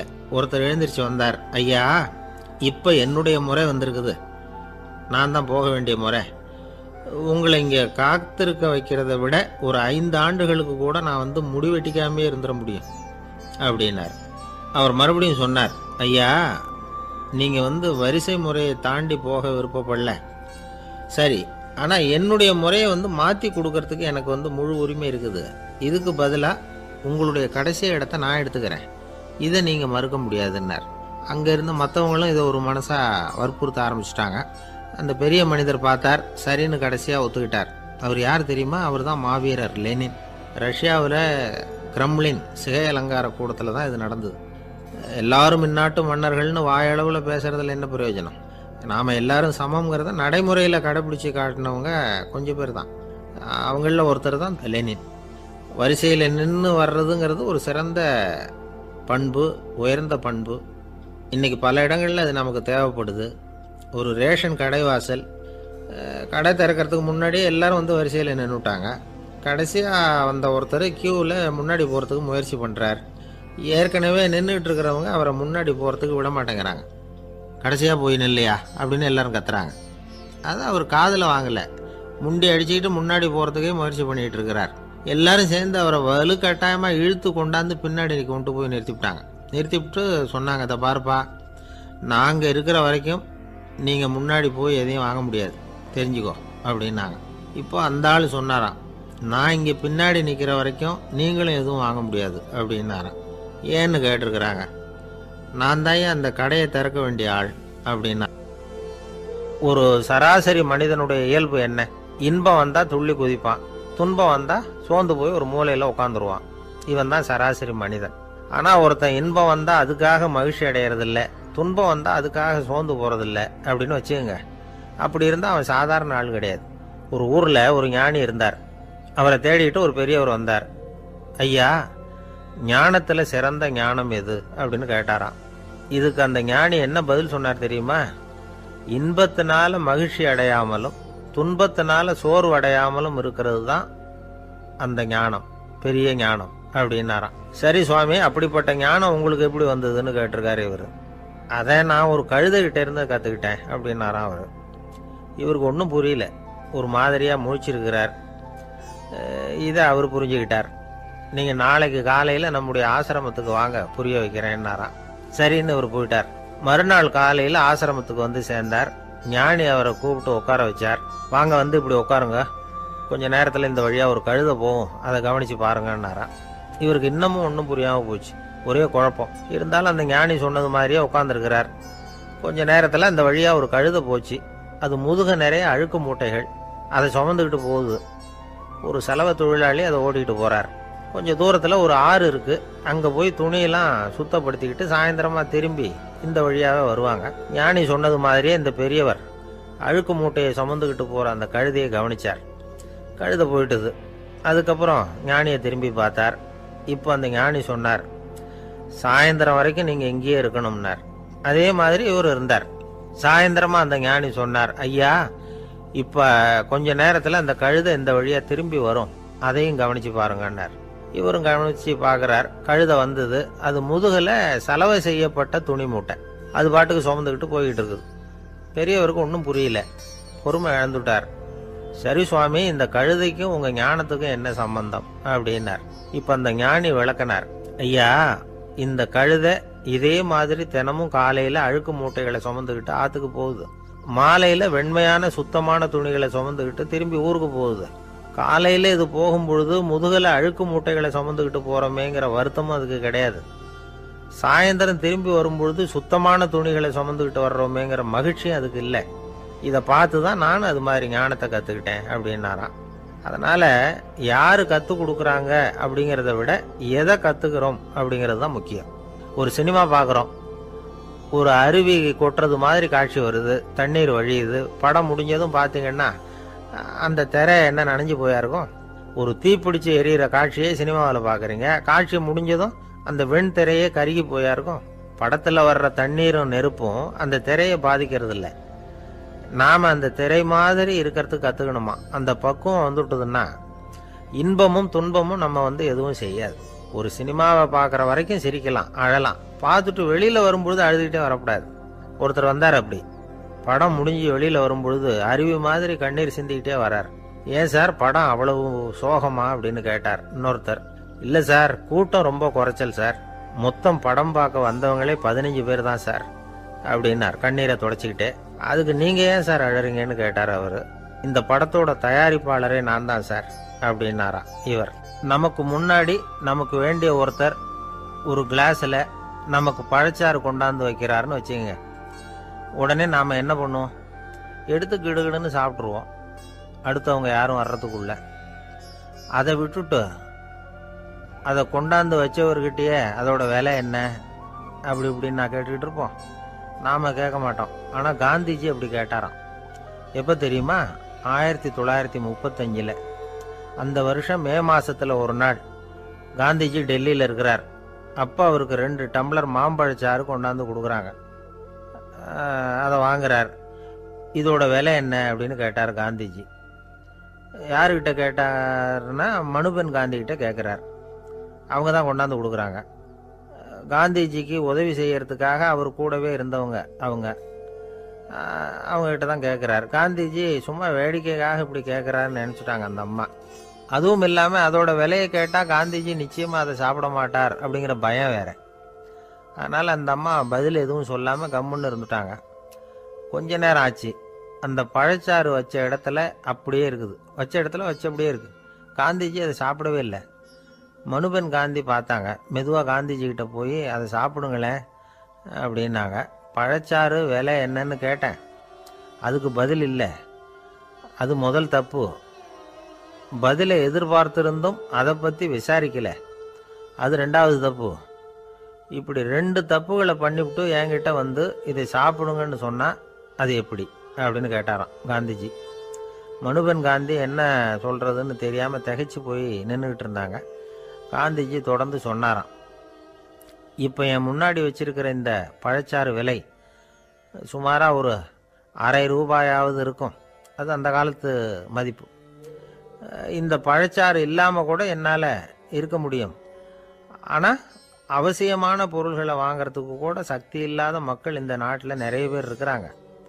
அப்படி இருக்கிறப்போ எனக்கு என்னத்துக்கு இந்த விலை உயர்ந்த பானம்? இதை இப்போ நான் சாப்பிட்டா என் உடம்பு வேணும்னா ஆரோக்கியமாகலாம், ஆனால் என் மனசு அமைதி அடையாது. எனக்கு என்னுடைய உடல் ஆரோக்கியத்தை விட மன ஆரோக்கியம்தான் முக்கியம். அதனால் இதை நான் சாப்பிட மாட்டேன், எடுத்துகிட்டு போயிடு அப்படின்னாராம். அந்த சமயத்தில் ஒரு அகதி பொண்ணு 2 குழந்தைகளோட காந்திஜியை பார்க்கறதுக்காக வந்தது. வணக்கம் சொல்லிச்சு. காந்திஜி உடனே தனக்கு முன்னாடி இருந்த பழச்சாற்றை எடுத்து அந்த பொண்ணுகிட்டையும் குழந்தைகள்கிட்டையும் கொடுத்து சாப்பிட சொன்னார். அவங்க அதை வாங்கி ரொம்ப சந்தோஷத்தோடு சாப்பிட்டாங்களாம். அதை பார்த்த காந்திஜி முகத்தில் ஒரு புன்னகை, ஒரு பரவசம், ஒரு திருப்தி. அவர் மனசு நிறைஞ்சிருந்தது. அப்போ அவர் சொன்னாராம், ஆண்டவன் எனக்கு எப்பவும் சரியான சமயத்தில் கை கொடுப்பாருங்கிறது அதுக்கு இதுதான் அத்தாட்சி. நான் ஒரு இக்கட்டான சூழ்நிலையில் இருக்கிறப்ப கூட கடவுளின் கருணையால் அந்த சூழ்நிலை என்னை பாதிக்கலை. என் கூட இவ்வளவு நாள் பழகியும் கூட இங்கே இருக்கிறவங்க எனக்கு அதிக விலையுள்ள பழரசத்தை கொடுத்தாங்க. ஆனால் சரியான நேரத்தில் அதை சாப்பிட வேண்டியவங்களை என்கிட்ட அனுப்பி வச்சு என்னை சந்தோஷப்படுத்தினார் கடவுள், அவருக்கு நன்றி அப்படின்னாராம் மகாத்மா காந்தி. உடல் ஆரோக்கியத்தை விட மன ஆரோக்கியம்தான் எனக்கு முக்கியம்னு சொன்னார் பாருங்க. அதை நாம் எல்லாரும் மனப்பூர்வமாக இன்றைக்கி சிந்திச்சு பார்க்கணும். இந்த காலத்தில் எல்லாரும் அப்படியா நினைக்கிறாங்க? எனக்கு தெரிஞ்ச ஒருத்தர் இருந்தார். தினமும் காலையில் ஒரு காபி சாப்பிட உட்கார்ற நேரத்தில் பக்கத்து வீட்டுக்காரர் வந்து சேருவார் கரெக்டாக. உடனே அவரும் தனக்குன்னு வந்திருக்கிற காப்பியை எடுத்து மனப்பூர்வமாக பக்கத்து வீட்டுக்காரர்கிட்ட கொடுத்துருவார். அதுக்கப்புறம் அவருக்காக வேற காப்பி போட்டு கொண்டாந்து கொடுத்தாலும் வேண்டான்னு சொல்லிடுவார். ஆண்டவனா பார்த்து சரியான நேரத்தில் அவரை எங்கள் வீட்டுக்கு தினமும் அனுப்பி வைக்கிறார் அப்படிம்பார். ஏன் அப்படி சொல்கிறீங்க அப்படின்னு கேட்டோம் ஒரு நாள். அதுக்கு அவர் சொல்கிறார், எனக்கு என்னோட உடல் ஆரோக்கியம்தான் முக்கியம்.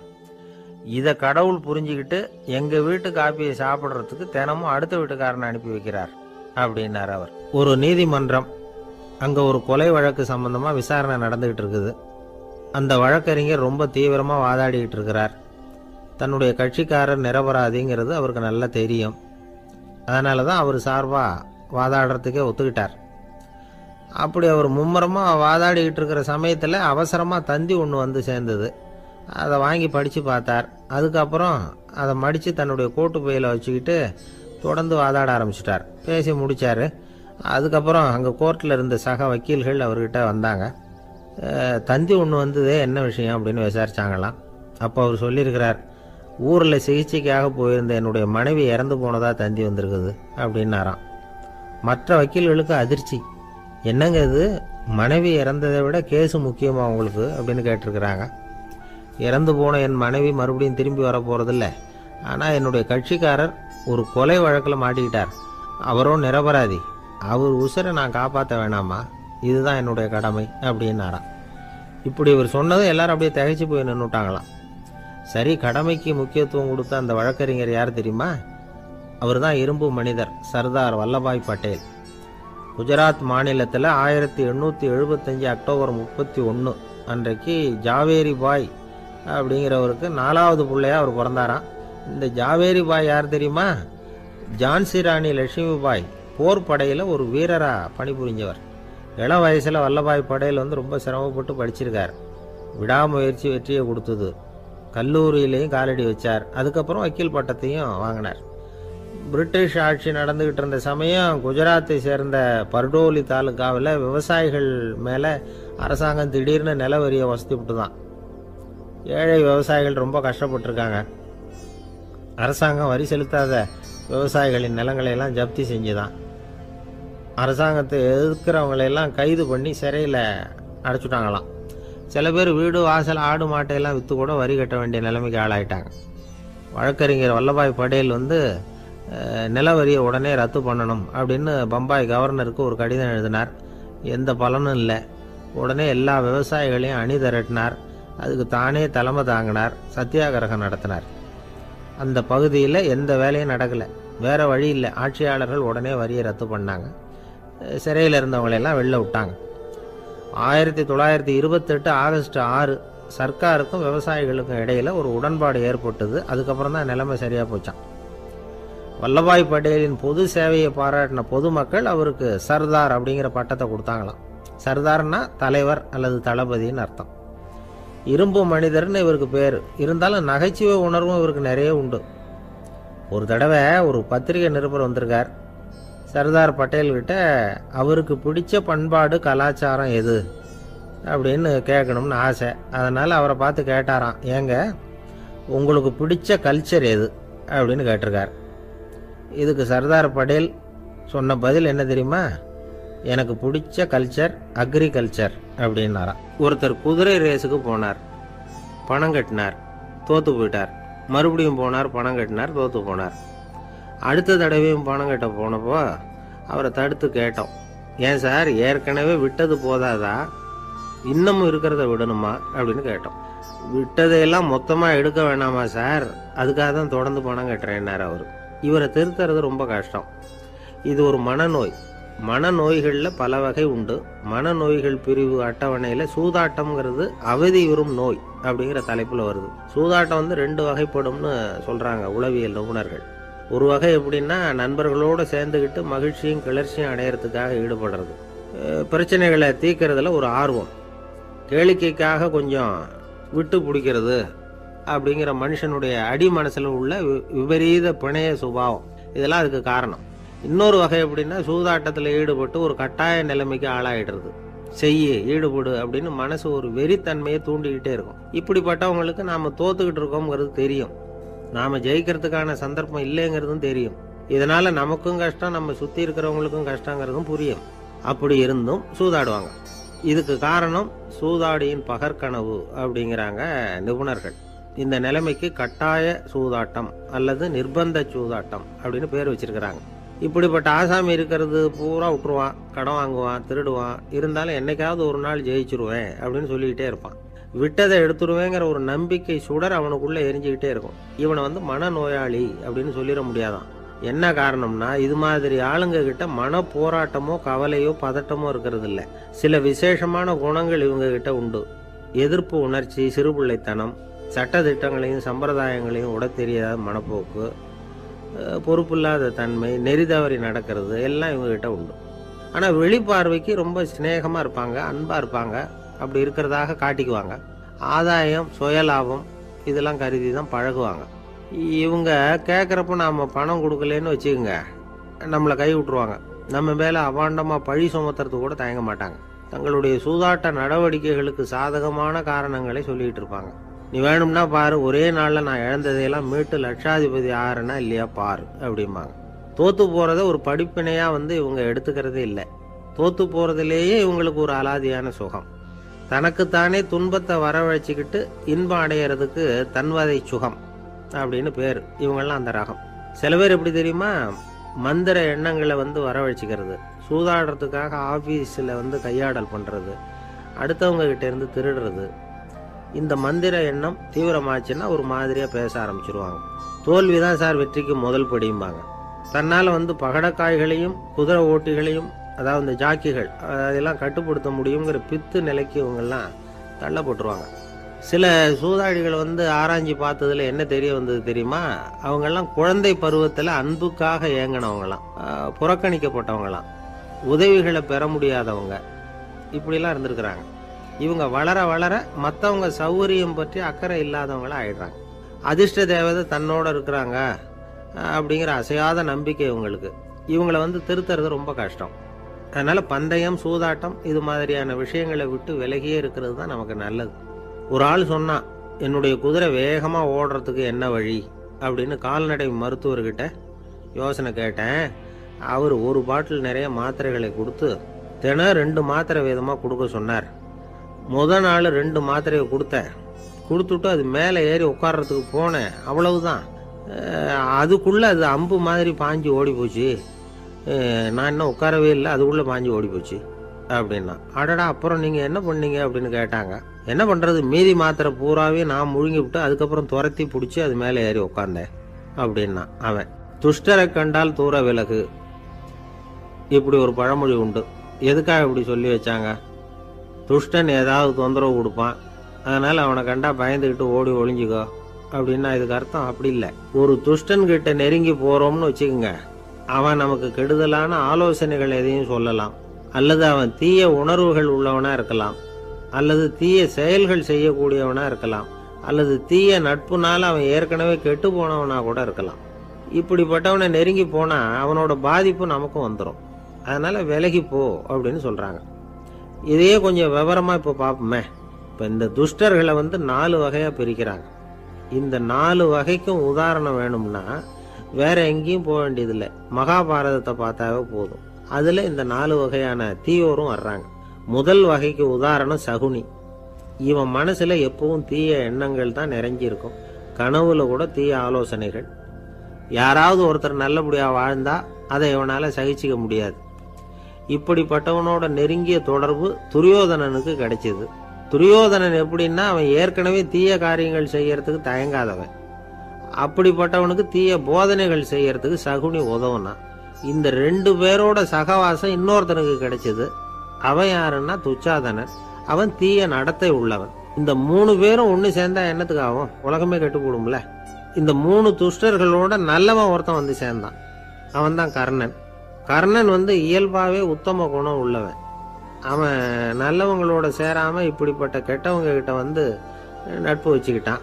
அதனால் அவனும் தீய செயல்களில் ஈடுபடுறது மாதிரி ஆயிடுது. துரியோதனனுடைய நண்பனா அவனுடைய ஆதரவில் வளர்ந்ததுனால அவனுக்கு துணையாக இருக்க வேண்டி இருக்குது அப்படின்னா. நட்பு உரிமையினால் உதவி புரிய வேண்டியது சரிதான், அது தப்புன்னு சொல்ல முடியாது. இருந்தாலும் தீய செயல்களுக்கு உதவி செய்கிறது சரியில்லை.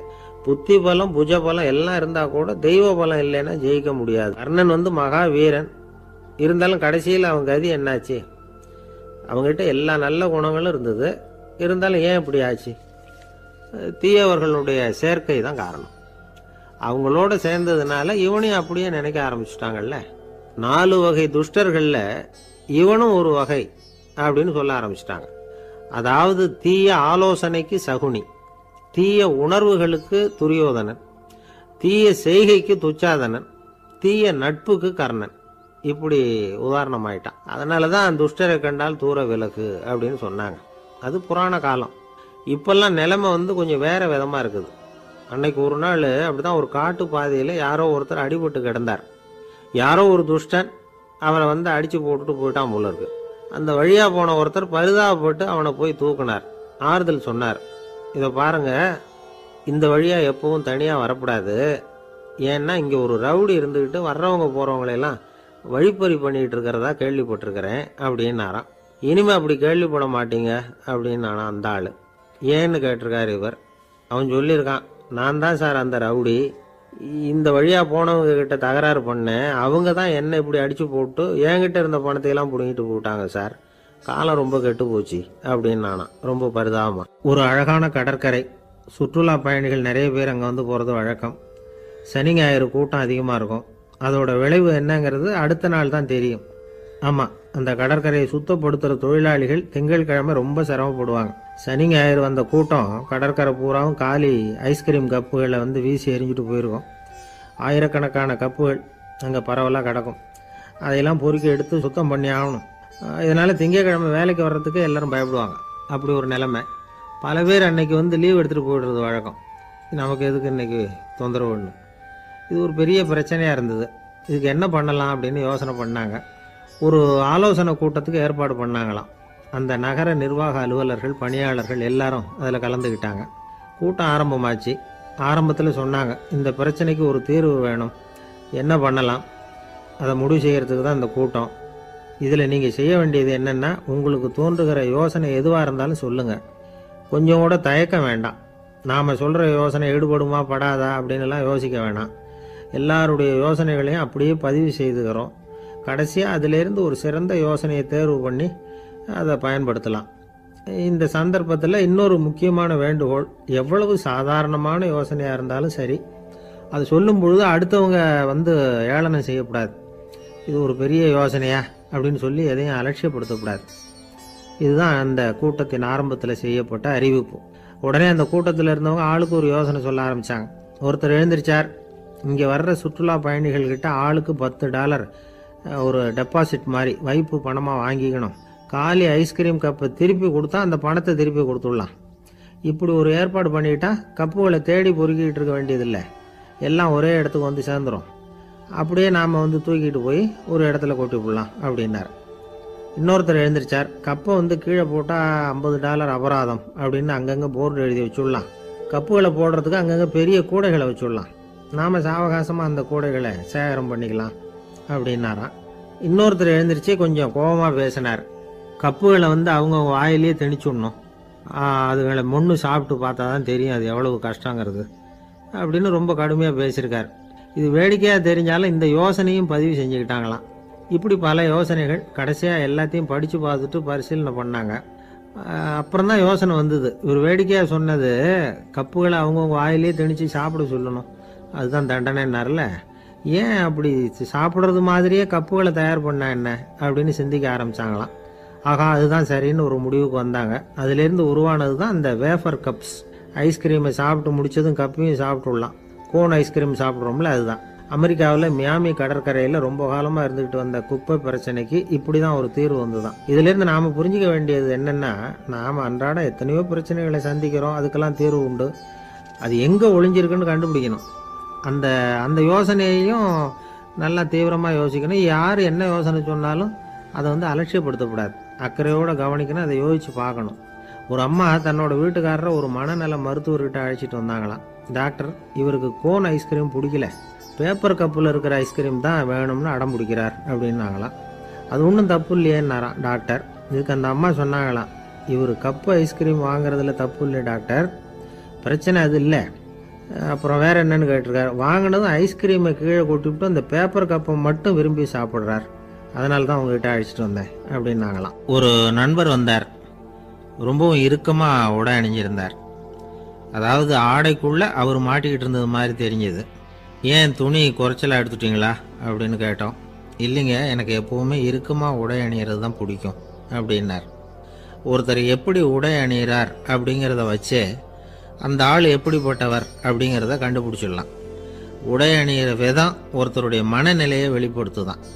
இப்போ இறுக்கமான உடை அணிகிறவங்க பொதுவாக மன நிம்மதி இல்லாதவங்களாக இருப்பாங்களாம், கோபக்காரங்களாக இருப்பாங்களாம். ரொம்ப தொலைதொலைப்பாக ஆடை அணிகிறவங்க இருக்கிறாங்கல்ல, அவங்கெல்லாம் அமைதியான ஆளாக இருப்பாங்களாம், சாந்தமாக இருப்பாங்களாம். இவங்கெல்லாம் போராடுறதுக்கு சரியாக வரமாட்டாங்களாம். இப்படி ஒரு கணிப்பு இருக்குது. அதனால தான் போர் வீரர்களுக்கெல்லாம் இறுக்கமான உடையை தான் கொடுக்கறது வழக்கம். ஆனால் சன்னியாசிகளை பாருங்கள், அவங்களுக்கெல்லாம் ரொம்ப தொலை உடைகள் தான். அவங்கெல்லாம் டைட் பேண்ட் போட்டுக்கிட்டு நிற்க மாட்டாங்க சன்னியாசிகள்லாம். அதே மாதிரி சன்னியாசிகள்லாம் காவி உடையை தேர்ந்தெடுக்கிறதுக்கும் காரணம் உண்டு. பல ஆண்டுகள் சோதனை செஞ்சு பார்த்துட்டு தான் சன்னியாசத்துக்கு காவி தான் சரி அப்படின்னு முடிவு பண்ணியிருக்கிறாங்க. இப்போ பௌதீக விஞ்ஞானப்படியும் அதுதான் சரி. அதாவது சூரிய ஒளியில் 7 வண்ணங்கள் உண்டு. ஒரு பொருள் மேலே அது விழும் பொழுது அந்த பொருள் நமக்கு சிவப்பாக தெரிஞ்சதுன்னா அந்த பொருள் சிவப்பை தவிர மற்ற எல்லா நிற கதிர்களையும் உள்வாங்கிக்கிட்டு சிவப்பு நிறத்தை மட்டும் வெளியில் விடுது, அதாவது விலக்கி விடுது. அதனால தான் அந்த பொருள் சிவப்பாக தெரியுது. உடல் ஆரோக்கியத்துக்கு ஓரளவு சிவப்பு தேவைப்படுது. அதனால தான் காவி உடை அணிஞ்சால் சூரிய ஒளி ஓரளவு சிவப்பை விலக்கிவிடும். அதாவது சிவப்பின் பலனும் கிடைக்கும், இந்த சிவப்பின் கெடுதலும் இல்லை அப்படின்னு யோசனை பண்ணாங்க. காவி உதய வேளையின் நிறம். கீழ் வானத்தில் கதிர் உதிக்கிற வேளையில் முதல் ஒளி தோன்றுகிற நேரத்தில் காவி நிறம் தான் கசியும். தியானம் செய்கிறப்போ முதல்ல காணக்கூடிய ஒளி காவி நிறம்தான். தியானத்தின் உச்ச நிலையின் நிறம் நீலம். தியானம் காவி நிறத்தில் ஆரம்பமாகி நீல நிறத்தில் நிறைவடைகிறது அப்படிங்கிறார் ஓஷோ. நீலம் தியான சிகரம், காவி தியான ஆரம்ப குறியீடு, ஒரு சன்னியாசியின் ஆரம்ப தரிசனம் அப்படிங்கிறார் அவர். ஒருத்தர் நாள் பூரா காவி உடையே அணிஞ்சிருந்தா அந்த நிறம் அவருக்கு தியானத்தை பற்றிய நினைவை ஊட்டிக்கிட்டே இருக்கும்.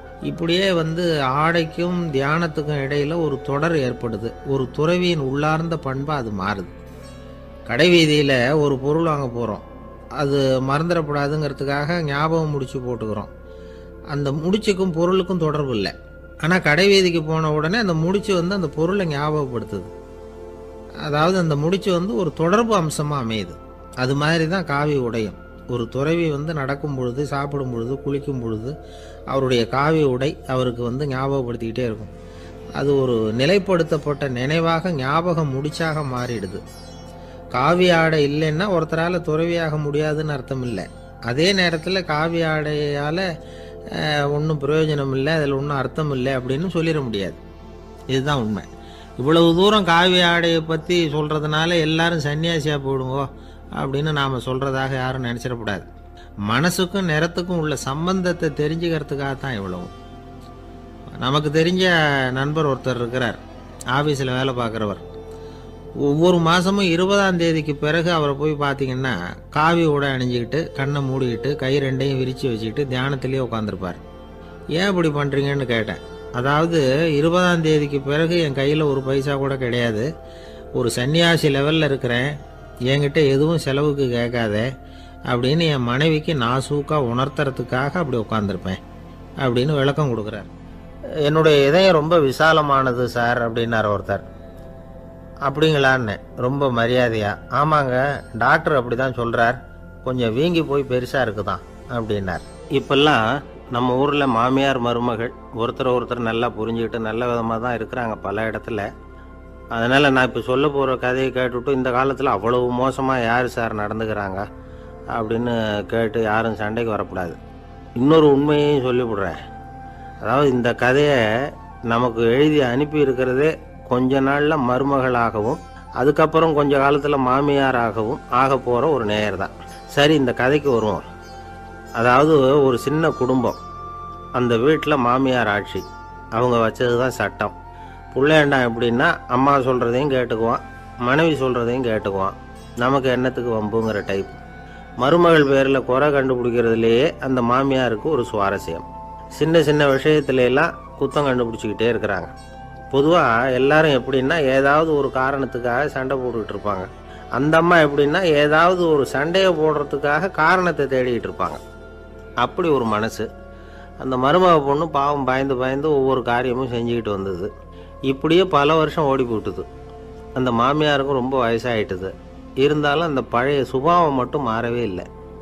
திடீர்னு ஒரு நாள் பக்கவாதம் வந்து அந்த அம்மாவுக்கு ஒரு பக்கம் கை கால் இழுத்துக்கிட்டுது, வாய் சுத்தமாக பேச முடியாமல் போயிட்டுது, சத்தம் மட்டும் வரும்.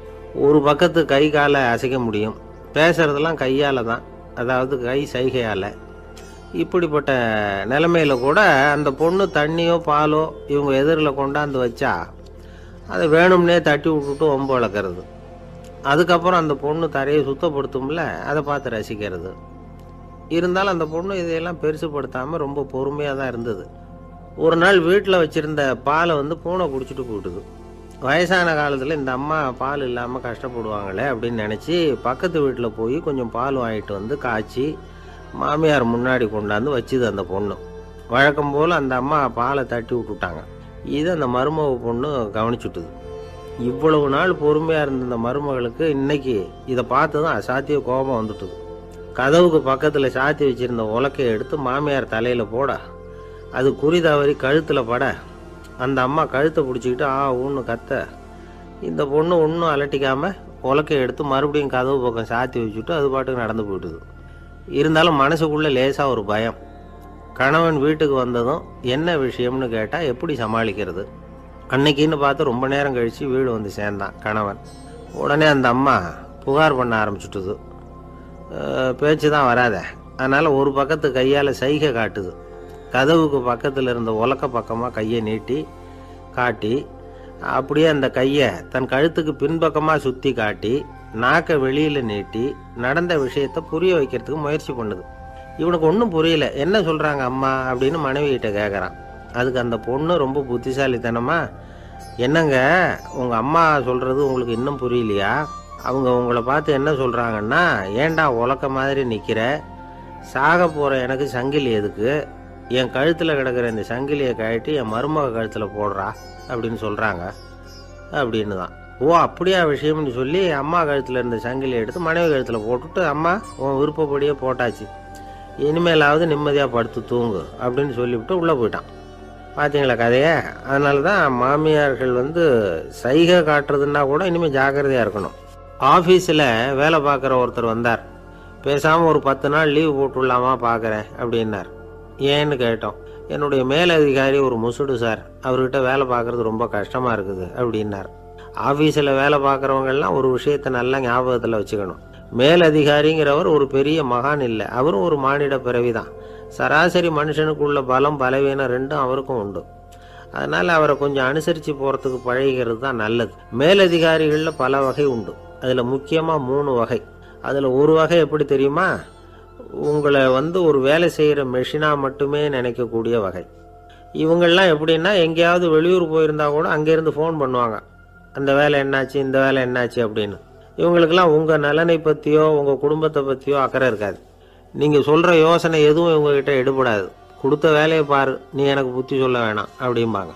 இவங்களை அனுசரித்து போகிறதுக்கு ஒரே வழி, இவங்க எதை சொன்னாலும் சரின்னு சொல்லிவிட்டு வேலையை கவனிக்க வேண்டியது தான். இவங்ககிட்ட வேறு எந்த கேள்வியும் கேட்டுக்கிட்டு இருக்கக்கூடாது.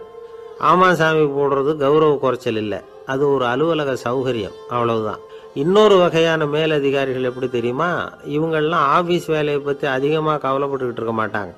தங்களுடைய சொந்த இமேஜ் பாதிக்கப்படக்கூடாதுங்கிறதுலையே கவனமாக இருப்பாங்க. இவங்கெல்லாம் அடிக்கடி உங்கள் நலனை விசாரிப்பாங்க. அதே மாதிரி நீங்களும் அவரை விசாரிக்கணும்னு எதிர்பார்ப்பாங்க. இந்த ரக அதிகாரிகளுக்கெல்லாம் புது வருட வாழ்த்து அனுப்பலாம், பிறந்தநாள் வாழ்த்து அனுப்பலாம். அவருக்கு எங்கேயாவது ஒரு பாராட்டு விழா நடந்தால் முதல் வரிசையில் போய் உட்காந்து உங்கள் முகத்தை காட்டலாம். ஆஃபீஸ் வேலையை மட்டுமே பார்க்குற பணியாளர்கள் இது மாதிரி அதிகாரிகள்கிட்ட நல்ல பேர் வாங்க முடியாது. இன்னொரு வகையான மேலதிகாரிகள் உண்டு. அவங்க எப்படின்னா, ஆஃபீஸ் வேலையை பற்றியும் கவலைப்பட மாட்டாங்க, தனக்கு கீழே வேலை பார்க்குறவங்கள பற்றியும் கவலைப்பட மாட்டாங்க. எக்காரணம் கொண்டும் தன்னுடைய பொசிஷனுக்கு ஆபத்து வந்துடக்கூடாதுன்னே நினைக்கக்கூடியவங்க இவங்க. இவங்களால் கடுமையான வேலை செய்யவும் முடியாது, தீர்மானிக்கவும் முடியாது. எந்த முடிவையும் எடுக்காமல் அப்படியே தள்ளி போட்டுக்கிட்டே போடுவாங்க எல்லாத்தையும். இதனால் என்ன ஆகும்னா, இவருக்கு கீழே வேலை பார்க்குற உங்களுக்கு பொறுப்பு அதிகமாகிடும். இவங்ககிட்ட போய் பிரச்சனையை மட்டும் சொல்லி பிரயோஜனம் இல்லை, அதுக்கான முடிவுகளை நீங்களே சொல்லணும். அப்போ தான் இது மாதிரி அதிகாரிகள்கிட்ட நல்ல பேர் வாங்கலாம். அட்லீஸ்ட் கெட்ட பேர் வாங்காமலாவது காலம் தள்ளலாம். ஆஃபீஸில் வேலை பார்க்குறவங்க முக்கியமாக சில விஷயங்களை ஞாபகத்தில் வச்சுக்கணும். ஆஃபீஸில் நடக்கிற நல்லது கெட்டது எதுவாக இருந்தாலும் உடனடியாக மேலதிகாரிகிட்ட தெரிவிக்கிறது நல்லது. 3வது மனிதர் மூலமாக அதை அவர் தெரிஞ்சுக்கிறது அவ்வளவு நல்லதில்லை. எந்த மேலதிகாரியுமே தான் இந்த சர்பாஸ் செய்யப்படுறத விரும்புறதில்ல. அதனால் அவருக்கு தெரியாமல் மேலிடத்துக்கு மணி எழுதி போடக்கூடாது. அப்படி எழுதி போடுறவங்க சில பேர் இருக்கிறாங்க. நீங்களும் உங்கள் மேலதிகாரியும் தொழில் ரீதியாக ஒரே படிப்பு படித்தவராக இருக்கலாம். அப்படி இருந்ததுன்னா அட்ஜஸ்ட் பண்ணி போகிறது கொஞ்சம் கஷ்டம்தான்.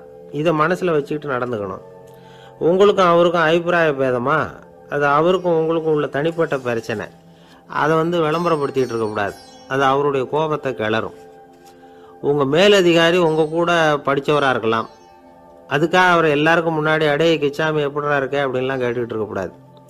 பொதுவாக யாரும் அதை விரும்புறதில்ல.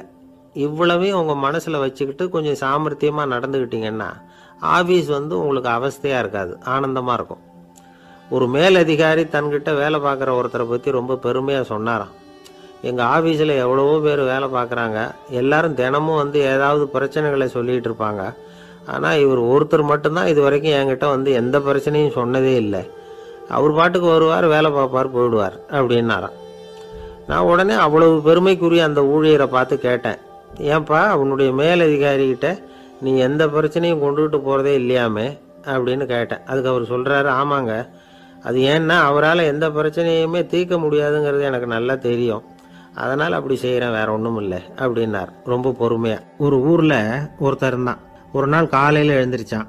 ஒரு 10 ரூபாய் எடுத்து சட்டை பையில் வச்சுக்கிட்டான். கடை தெருவுக்கு புறப்பட்டான். காய்கறி வாங்குறதுக்காக அவன் போகிறான். காய்கறி சந்தைக்கு போய் சேர்ந்தான். கத்திரிக்காய் 4 கிலோ கொடுங்கன்னா கொடுத்தாங்க. காசு கொடுக்கறதுக்காக சட்டை பையில் கையை விட்டான். பணத்தை காணும். 10 ரூபாயை சட்டை பையில் வச்சுக்கிட்டு தான் வந்தான். அது இப்போ அங்கே இல்லை. வழியில் எங்கேயும் அது விழுந்துட்டு போல்ருக்கு. அல்லது யாராவது திருடர்கள் தெரியாமல் அதை எடுத்துக்கிட்டு போட்டாங்களா என்னன்னு தெரியல. எப்படியோ 10 ரூபாயை அவன் இழந்துட்டான். கையில் காசு இல்லை. அதனால் கத்திரிக்காயை திருப்பி கொடுத்துட்டு கவலையோடு வீட்டுக்கு திரும்பி வந்தான். அதையே நினச்சிக்கிட்டு இருந்தான். அவனுக்கு துக்கம் அதிகமாக போச்சு. அழ ஆரம்பிச்சிட்டான். காய்கறிகள் வாங்கிட்டு ஆனந்தமாக சமைச்சு சாப்பிட்லாம்னு நினச்சோம்.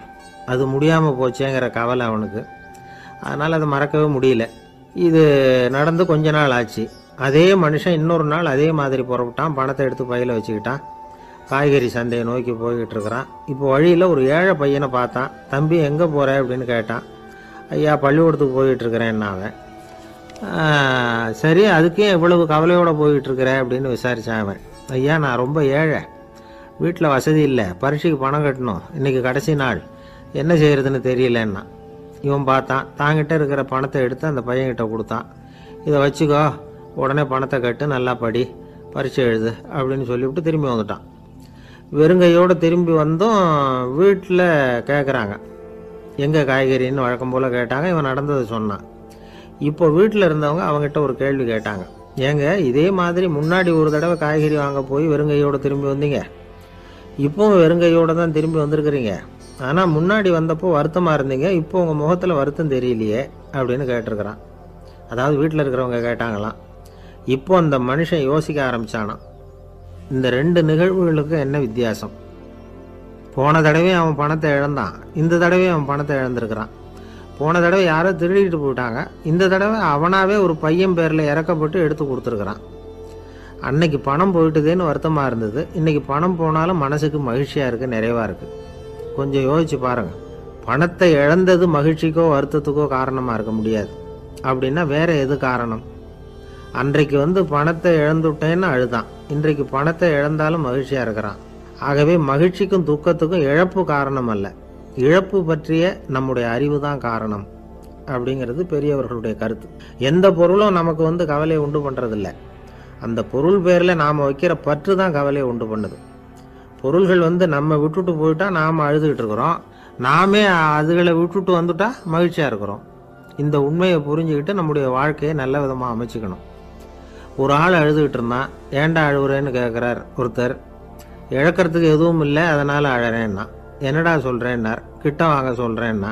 இந்த மணி பர்ஸை வேற ஒருத்தன் பாக்கெட்லேருந்து திருடினேன், அப்புறம் தான் புரிஞ்சுது அவங்ககிட்ட இழக்கிறதுக்கு எதுவும் இல்லைங்கிறது. ஆமாங்க, இது காலி பர்ஸு, அதனால் இப்போ அழுதுகிட்டு இருக்கிறேன், திருடியும் பிரயோஜனம் இல்லை அப்படின்னு சொல்லிவிட்டு அழுதானா. ஒரு கோவிலில் ஆன்மீக சொற்பொழிவு நடந்துக்கிட்டு இருக்குது.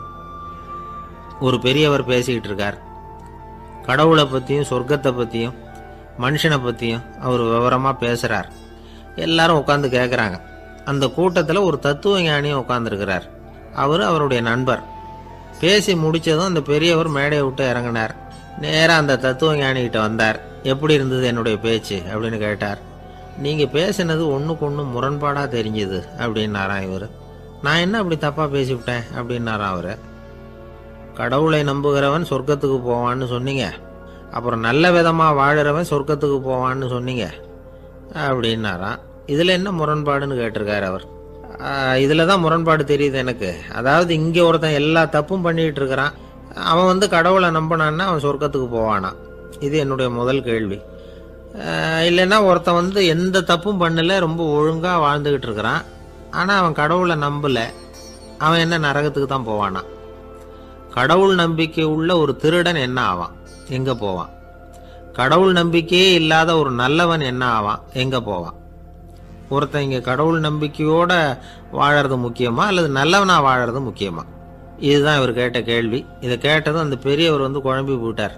அவர் சொன்னது நியாயம்தானே. கடவுளை நம்புறவன் தான் சொர்க்கத்துக்கு போவான்னா பேசாமல் கடவுளை நம்பிக்கிட்டு இந்த உலகத்தில் எல்லா தப்பும் பண்ணிக்கிட்டு இருக்கலாமே. பேச்சாளர் குழப்பத்தோடு வீட்டுக்கு போனார். படுத்து தூங்கினார். ஒரு கனவு வந்தது.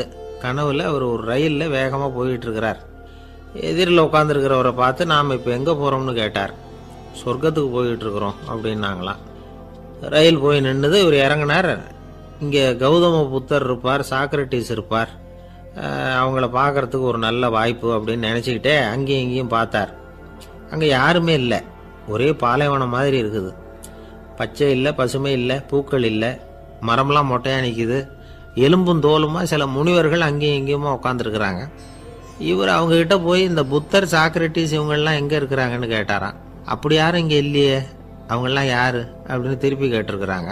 இவருக்கு அதிர்ச்சியாக போச்சு. அப்படின்னா அவங்க எங்கே போயிருப்பாங்க? உடனே ரயில் நிலையத்துக்கு ஓடி வந்தார். அப்போ தான் நரகத்துக்கு ஒரு ரயில் புறப்பட்டுக்கிட்டு இருந்தது. அங்கேருந்து அதில் ஏறி உட்காந்தார். ரயில் வேகமாக போச்சு. நரகம் நெருங்க நெருங்க காற்று குளிர்ச்சியாக வீச ஆரம்பிச்சு தான். வெளியில் பசுமையாக இருந்து தான். அழகான மலர்கள், அழகான நீர்நிலைகள், நந்தவனங்கள், ரொம்ப அருமையாக இருக்குது. ரொம்ப அங்கே இருந்தவங்கெல்லாம் ரொம்ப மகிழ்ச்சியாக உல்லாசமாக வேறு இருந்திருக்கிறாங்க. எங்கே பார்த்தாலும் ஆடல் பாடல் உற்சாகம். இவர் ரயிலை விட்டு இறங்கினார். அவருக்கு சந்தேகம், இதுவா நரகம் அப்படின்னு விசாரிச்சிருக்கார். ஆமாம், இதுதான் நரகம்னாங்களாம். எனக்கு ஒரு சந்தேகம் இருக்கார். என்னன்னு கேட்டிருக்காங்க. கௌதம புத்தரும் சாக்ரட்டிஸும் லாவோஸும் இவங்க மாதிரி இன்னும் பல பேரும் கடவுள் நம்பிக்கை இல்லாதவங்க, அவங்கெல்லாம் இங்கே இருக்கிறாங்களா அப்படிங்கிறது தான் என்னுடைய சந்தேகம் அப்படின்னாராம். இப்போ அவங்க சொல்லியிருக்கிறாங்க, இப்போ நீங்கள் பார்க்குறீங்களே பசுமையும் பச்சை பயிர்களும் ஆடல் பாடல்களும் அழகிய மலர்களும், இது எல்லாமே கௌதம புத்தரும் சாக்ரட்டிஸும் அது மாதிரி மகான்களும் இங்கே வர ஆரம்பித்த பிறகு தான் உண்டாக ஆரம்பிச்சுது. இந்த பிரதேசத்தை அவங்க அப்படியே மாற்றிவிட்டாங்க. இப்போலாம் இங்கே இருக்கிறவங்க யாரும் சொர்க்கத்துக்கு போகிறதுக்கே ஆசைப்படுறதில்ல அப்படின்னாங்களாம். இந்த அதிர்ச்சியிலேயே அந்த பெரியவர் கனவு கலைஞ்சி முழிச்சுக்கிட்டார். இதில் இருக்கிற கருத்து என்னன்னா, நல்லவர்கள் எங்கே இருக்கிறாங்களோ அந்த இடத்துக்கு பேர் தான் சொர்க்கம். சொர்க்கம் நரகம்ங்கிறதெல்லாம் ஆன்மீக பண்புகள், அவ்வளவுதான். ஒரு பெரிய காடு, அந்த காட்டுக்கு மத்தியில் ஒரு ஆசிரமம். அங்கே ஒரு முனிவர் இருந்தார். பல இடங்கள்லேருந்து வர்ற குழந்தைகளுக்கு அவர் பாடம் சொல்லி கொடுத்துக்கிட்டு இருக்கிறார். ஏழை பணக்காரர் அப்படிங்கிற வித்தியாசம்லாம் கிடையாதுங்க. எல்லாரும் அவர்கிட்ட தங்கள் பிள்ளைகளை அனுப்பி வச்சாங்க. மன்னர்களுடைய பிள்ளைங்க கூட அங்கே அவர்கிட்ட தான் படிக்கிறதுக்கு வருவாங்க. ஆனால் அந்த முனிவரை பொறுத்த வரைக்கும் எல்லா பிள்ளைங்களும் ஒன்று தான். இது யார் வீட்டு பிள்ளைன்னெல்லாம் பார்க்க மாட்டார், எல்லாரும் சமம். மாணவர்கள்லாம் அங்கேயே மாத கணக்கில் வருஷ கணக்கில் தங்கியிருந்து பாடம் கற்றுக்கிட்டு போகிறது வழக்கம். அவராக பார்த்து போன்னு சொல்கிற வரைக்கும் அங்கேயே இருக்கணும், படிக்கணும். குருகுல வாசம். ஒரு சமயம் ஒரு ராஜகுமாரனும் அவர்கிட்ட படிச்சுக்கிட்டு இருந்தான். அவனுக்கு ஒரு 15 வயசு இருக்கும். சில வருஷம் கழித்து இந்த முனிவர் தன்கிட்ட இருக்கிற மாணவர்களுக்கெல்லாம் பரீட்சை வச்சார். அவங்களுடைய அறிவு முதிர்ச்சியை கணிக்கிறதுக்காக பல சோதனைகள்லாம் வச்சார். ஒவ்வொருத்தராக பார்த்து, இனிமேல் நீங்கள் உங்கள் வீட்டுக்கு போகலாம் அப்படின்னு சொல்லி அனுப்பி வச்சுக்கிட்டு இருக்கிறார். எல்லாரும் போயிட்டாங்க. கடைசியாக மிஞ்சி இருந்தது ஒரே ஒரு மாணவன். அவனை மட்டும் வீட்டுக்கு அனுப்பலை. யார் அந்த பையன் தெரியுமா? அவன்தான் அந்த ராஜகுமாரன். ராஜகுமாரனுடைய தந்தைக்கு, அதுதான் இந்த ராஜாவுக்கு, அங்கே வயசு ஏறிக்கிட்டே போகுது. என்ன இது, படிக்க போன பையன் இன்னும் திரும்பி வரலையே அப்படின்னு நினச்சார். வந்துட்டா சீக்கிரமாக அவனுக்கு பட்டம் கட்டி விட்டு நாம் விலகிக்கலாமே அப்படின்னு நினச்சார். கல்யாணம் வேறு பண்ணி பார்க்கணும் பையனுக்கு. ஆனால் பையன் வர்ற வழியை காணும். ராஜா பார்த்தார். சரி, நேர்லேயே போய் என்னன்னு தெரிஞ்சிட்டு வந்துடுவோம் அப்படின்னு காட்டுக்கு புறப்பட்டார். அங்கே போய் முனிவரை பார்த்தார். முனிவர் இவரை அன்பாக வரவேற்று உட்கார வச்சார். அதுக்கப்புறம் ராஜா மெதுவா, எல்லாரையும் வீட்டுக்கு அனுப்பி வச்சுட்டிங்களாமே, ஏன் பிள்ளைய மட்டும் அப்படின்னு சொல்லி மெதுவாக இழுத்தார். முனிவர் இதுக்கு உடனே பதில் சொல்லலை. ராஜாவை கூப்பிட்டுட்டு போய் விருந்தினர் குடிசையில் தங்க வச்சார். அதுக்கப்புறம் சொன்னார், உங்கள் மகன் எல்லா பாடங்கள்லையும் முதல் இடம் வாங்கியிருக்கான். இப்படி முதலாவதாக வர்ற மாணவனுக்கு நாங்கள் இன்னொரு தேர்வு வைக்கிறது வழக்கம். அதுலேயும் அவன் முதலாவதாக வந்துட்டான்னா அவன் ஒரு பெரிய வித்வான் அப்படிங்கிற கௌரவத்தை அடைஞ்சிருவான் அப்படின்னார். அதாவது முனிவர் அப்படி சொல்கிறார். அப்படி சொல்லிவிட்டு போயிட்டார் அவர். ராஜா அங்கேயே தங்கிட்டார். ராத்திரி படுத்து தூங்கினார். காலையில் எழுந்திரிச்சு அந்த குடிசைக்கு வெளியில் வந்தார் பல்லு விளக்கிறதுக்காக. அந்த சமயத்தில் தூரத்தில் ஒருத்தன் ஒரு கையில் கோடாலியை வச்சுக்கிட்டு தலையில் ஒரு பெரிய விறகு கட்டை சுமந்துக்கிட்டு வந்துக்கிட்டு இருக்கிறது மாதிரி தெரிஞ்சுது. யாராவது விறகு வெட்டியாக இருக்கும் அப்படின்னு நினச்சார் ராஜா. கிட்ட வந்ததும் உத்து பார்க்குறாரு. பார்த்தா அது தன்னோட புள்ள. திகைச்சு போயிட்டார். என்ன இது, ஒரு ராஜகுமாரனை கூட இது மாதிரி வேலையெல்லாம் செய்ய சொல்கிறாங்களே அப்படின்னு நினச்சார். ராஜகுமாரன் விறகு கட்டை கொண்டுகிட்டு போய் கொல்லை பக்கம் வச்சான். அந்த சமயம் முனிவர் அங்கே வந்தார். என்ன மகனே, விறகு வெட்டிட்டு வந்துட்டியா? சரி, இப்போ ஒரு துடைப்பத்தை எடுத்துக்கோ, விருந்தினர் குடிசையின் வாசல் பக்கத்தை கூட்டி பெருக்கி சுத்தம் பண்ணு போ அப்படின்னார். அப்படியே செய்கிறேன் குருவே அப்படின்னு சொல்லிவிட்டு போனான். சுத்தம் பண்ண ஆரம்பிச்சிட்டான். ராஜா பார்த்தார் இதை. உடனே ஓடியாந்தார். மகனே, என்ன காரியம் பண்ணுற? துடைப்பத்தை கீழே போடுனார். இப்போ அந்த ராஜகுமாரன் சொல்கிறான், தந்தையே, இது என்னுடைய குருதேவரோட உத்தரவு. இங்கே நான் ஒரு மாணவன். இங்கே அரசனும் ஒன்று தான், ஆண்டியும் ஒன்று தான். குருதேவர் சொல்கிறத மறுக்காமல் செய்கிறது தான் எங்கள் கடமை அப்படின்னா. இந்த சமயம் முனிவர் அங்கே வந்தார். இவனை முதுகில் தட்டி கொடுத்தார். அப்புறம் ராஜா கிட்ட சொன்னார், அரசே, உங்கள் புள்ள எங்கள் கடைசி தேர்வுலையும் வெற்றி பெற்றுட்டான். பணிவு தான் மாணவர்களின் மிக உயர்ந்த குணம். குருநாதர் சொல்றது மனசுக்கு பிடிக்கலன்னா கூட மறுக்காம செய்யணும். அப்படி செய்யறதுனால எதை செய்யலாம் எதை செய்யக்கூடாது அப்படிங்கிற விவேகம் அவங்களுக்கு வந்துடும். செய்யக்கூடாததை கூட பெரியவங்க சொல்லிவிட்டா செஞ்சுதான் ஆகணும் அப்படிங்கிற பணிவு அவங்களுக்கு வந்துடும். இந்த குணம் வந்துட்டுதுன்னா அவங்க எத்தனை கடினமான வேலையாக இருந்தால் கூட ரொம்ப சுலபமாக செஞ்சு முடிச்சிருவாங்க. தூக்கத்திலேயும் அப்புறம் துக்கத்திலேயும் தோண்டு போட மாட்டாங்க. இந்த பணிவும் விவேகமும் அவங்கக்கிட்ட மன உறுதியை ஏற்படுத்தும். அந்த உறுதி உங்கள் பையனுக்கு வந்தாச்சு. இனிமேல் அவனை நீங்கள் அழைச்சிட்டு போகலாம். அவன் நிச்சயமாக பேரும் புகழும் பெறுவான் அப்படின்னார். ராஜா அவரை பார்த்து, குருதேவா, புரிஞ்சுக்கிட்டேன், என்னை மன்னிக்கணும் அப்படின்னாரு. அதுக்கப்புறம் மகனை அழைச்சிக்கிட்டு நாட்டுக்கு திரும்பி வந்துட்டார். இந்த கதையை இன்று ஒரு தகவலில் சொல்லுங்கள் சார், உங்கள் நிகழ்ச்சியில் சொல்லுங்கள் சார் அப்படின்னு சொல்லி மாணவர்கள் கேட்டால் பணிவாக இருக்கிறது எப்படி அப்படிங்கிறத புரிஞ்சுக்குவாங்க அப்படின்னு சொன்னார் ஒருத்தர். சரி சொல்லுவோம், அதுக்கு முன்னாடி நேர்லேயே ஒரு பையன்கிட்ட சொல்லி பார்க்கலாமே அப்படின்னு தோணுச்சு. உடனே ஒரு பையனை கூப்பிட்டோம்.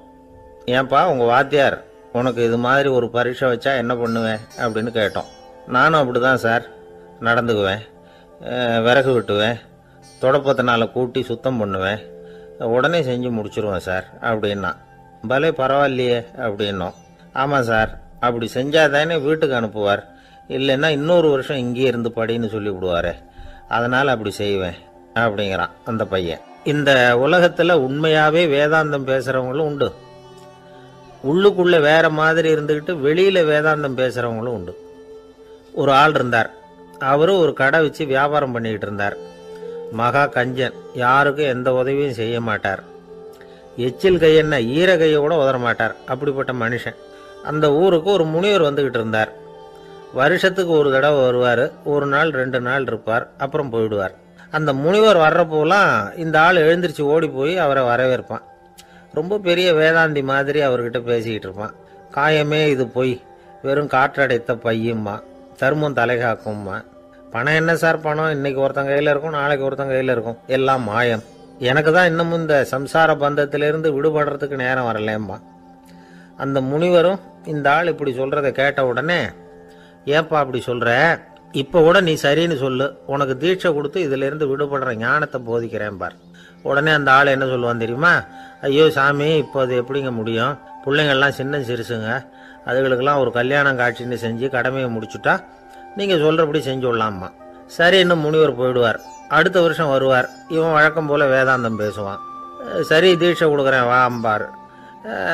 பேரம்பேத்தியை பார்க்கணும், கோர்ட்டில் கேஸ் ஒன்று இருக்குது, அது முடியணும் அப்படின்னு தயங்க ஆரம்பிச்சிருவான். எல்லாம் சொல்லுவான், ஆனால் குடிக்கிறதுக்கு தண்ணி கூட கொடுக்க மாட்டான். ரொம்ப வருஷம் கழித்து மறுபடியும் ஒரு நாள் அந்த ஊருக்கு முனிவர் வந்தார். இவன் கடைக்கும் வந்தார். அப்புறம் அங்கே கல்லாவில் நம்ம ஆள் இல்லை, அவன் புள்ள தான் உட்காந்துருக்கிறான். அப்பாவை போலவே புள்ளையும் எழுந்திரிச்சு ஓடியாந்து முனிவரை வரவேற்றான். அப்பா எங்கேன்னு விசாரிச்சார் முனிவர். ஐயோ, அதை ஏன் கேட்குறீங்க சாமி? உங்ககிட்ட தீட்சை வாங்கி இந்த சம்சார பந்தத்திலேருந்து விடுதலை பெறணும்னு சொல்லிக்கிட்டே இருப்பார். அது நிறைவேறாமலே போய் சேர்ந்துட்டார்.